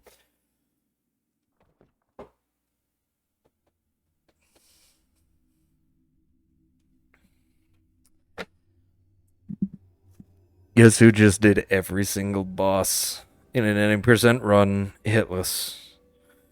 Was the run hitless? No. Why? Because of the stupid dragon lightning and my ass being greedy and thinking I could run through it before it exploded. I could have had everything! The fallen leaves. Oh my gosh! Yeah, that's a little bit annoying. I don't have time for another run. That is a new record. God damn, that is I've already got a PB1. Now I have a distance PB1 of fucking dragon. Technically this run I did get hit 2 more times. There was that bird, and then there was the one guy, the one beastman that jumped on me right before the elevator. But at that point I had kind of given up, so I don't really count those. I count that one because I can usually get past those normalies. Yeah. Complain that I don't have the skill to get past those another day. I've done it a million times before. Anyway, freaking Dragon Lightning, my own greed, and then I'm just like, you know what? I'm just gonna finish out the run because I need practice on these bosses. We're just gonna finish the run, and we'll go from there. Proceed to do Malekith, Gideon, Horaloo, and Radabis. First try, hitless, 0 mistakes, not even mogging out, everything perfectly, even after losing like a couple levels of runes, and so I wasn't at the right level even at the end. Still did everything perfectly, no issues, just that damn dragon lightning in Faramazul. Frickin' bird section. That right there makes me want to try doing bird skip. The only problem with bird skip is that it's the initial jump is not like it is difficult, but even once you know it, it's still easy to mess up. So even if you know that jump, it can still catch you sometimes. And the window, not to mention that there's an enemy there that I would have to put to sleep or kill or run past, because you can't just kind of do a running jump over the rails and still hit it. The only problem is at that point a quit out is the only option, and a quit out would disqualify a hitless run. You cannot quit out. You can teleport, but in order to teleport, I need to be able to open my map, which means I need to not be in combat, which means I would either have to sleep or kill that beastman that sits right next to the skip. And there's still a chance that I just don't get the warp off in time. And I'm fucked. Because then I just fall to my death, and that's the end of the run at the very end. While at least with bird skip, if you're not stupid like me, then you can go forward, not walk into lightning that is in front of your face, pause for a second, let the lightning go, then walk forward and just shoot the dragon with an arrow, and he vanishes. And then you get through the entire thing normally. It would be so easy. That would have been the hitless run, man. That would have been the hitless run.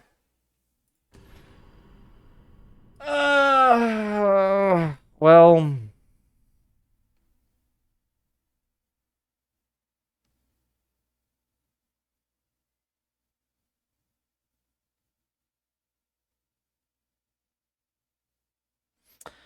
that's yeah, that's gonna be it for stream.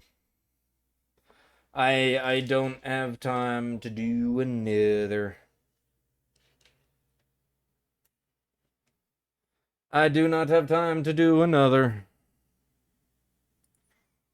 Um,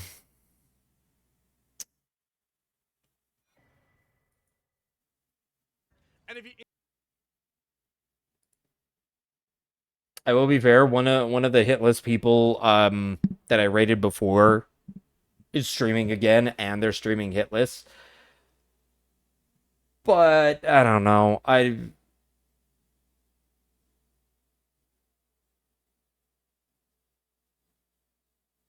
They I don't want to do back to back, like give it like a week or so before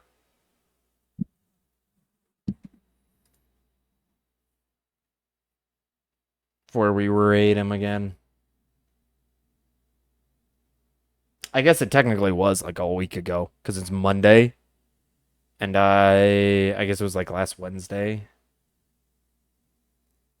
Is there anybody else doing hitless? I'm gonna be fair. Oh, nope, never mind. To be fair, I'm good to just end. I'm good to just end. I'm good to just end and not go through.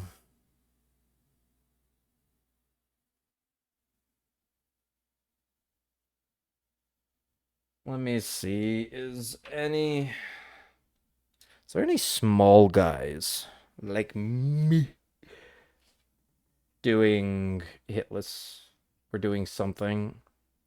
I could raid like a small person who's doing like their first time. Could do that.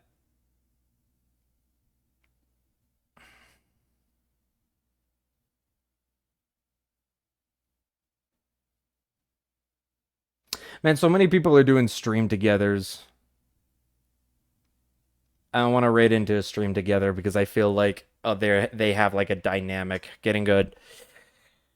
If I knew them, if they weren't like random people doing a stream, like if they were buddies of mine doing a stream together, I would raid them wholeheartedly. But a random stream together, getting a random raid from someone you don't know, yeah, it's always kind of like what,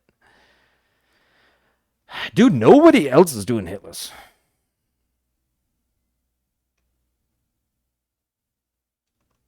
I don't even see many people doing like first time playthroughs.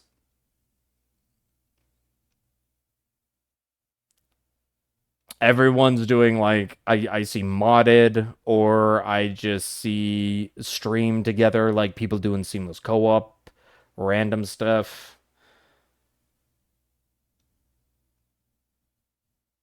I don't know. I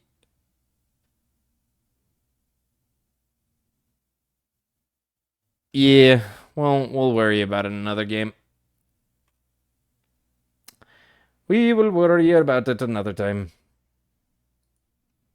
I'm also just disappointed. So I think, yeah, we'll just end there. I will still be doing this on Wednesday. So look forward to it. Until then, I hope you guys have a good week. Hope you guys do well. I will see you on Wednesday for more Elden Ring hits. Peace.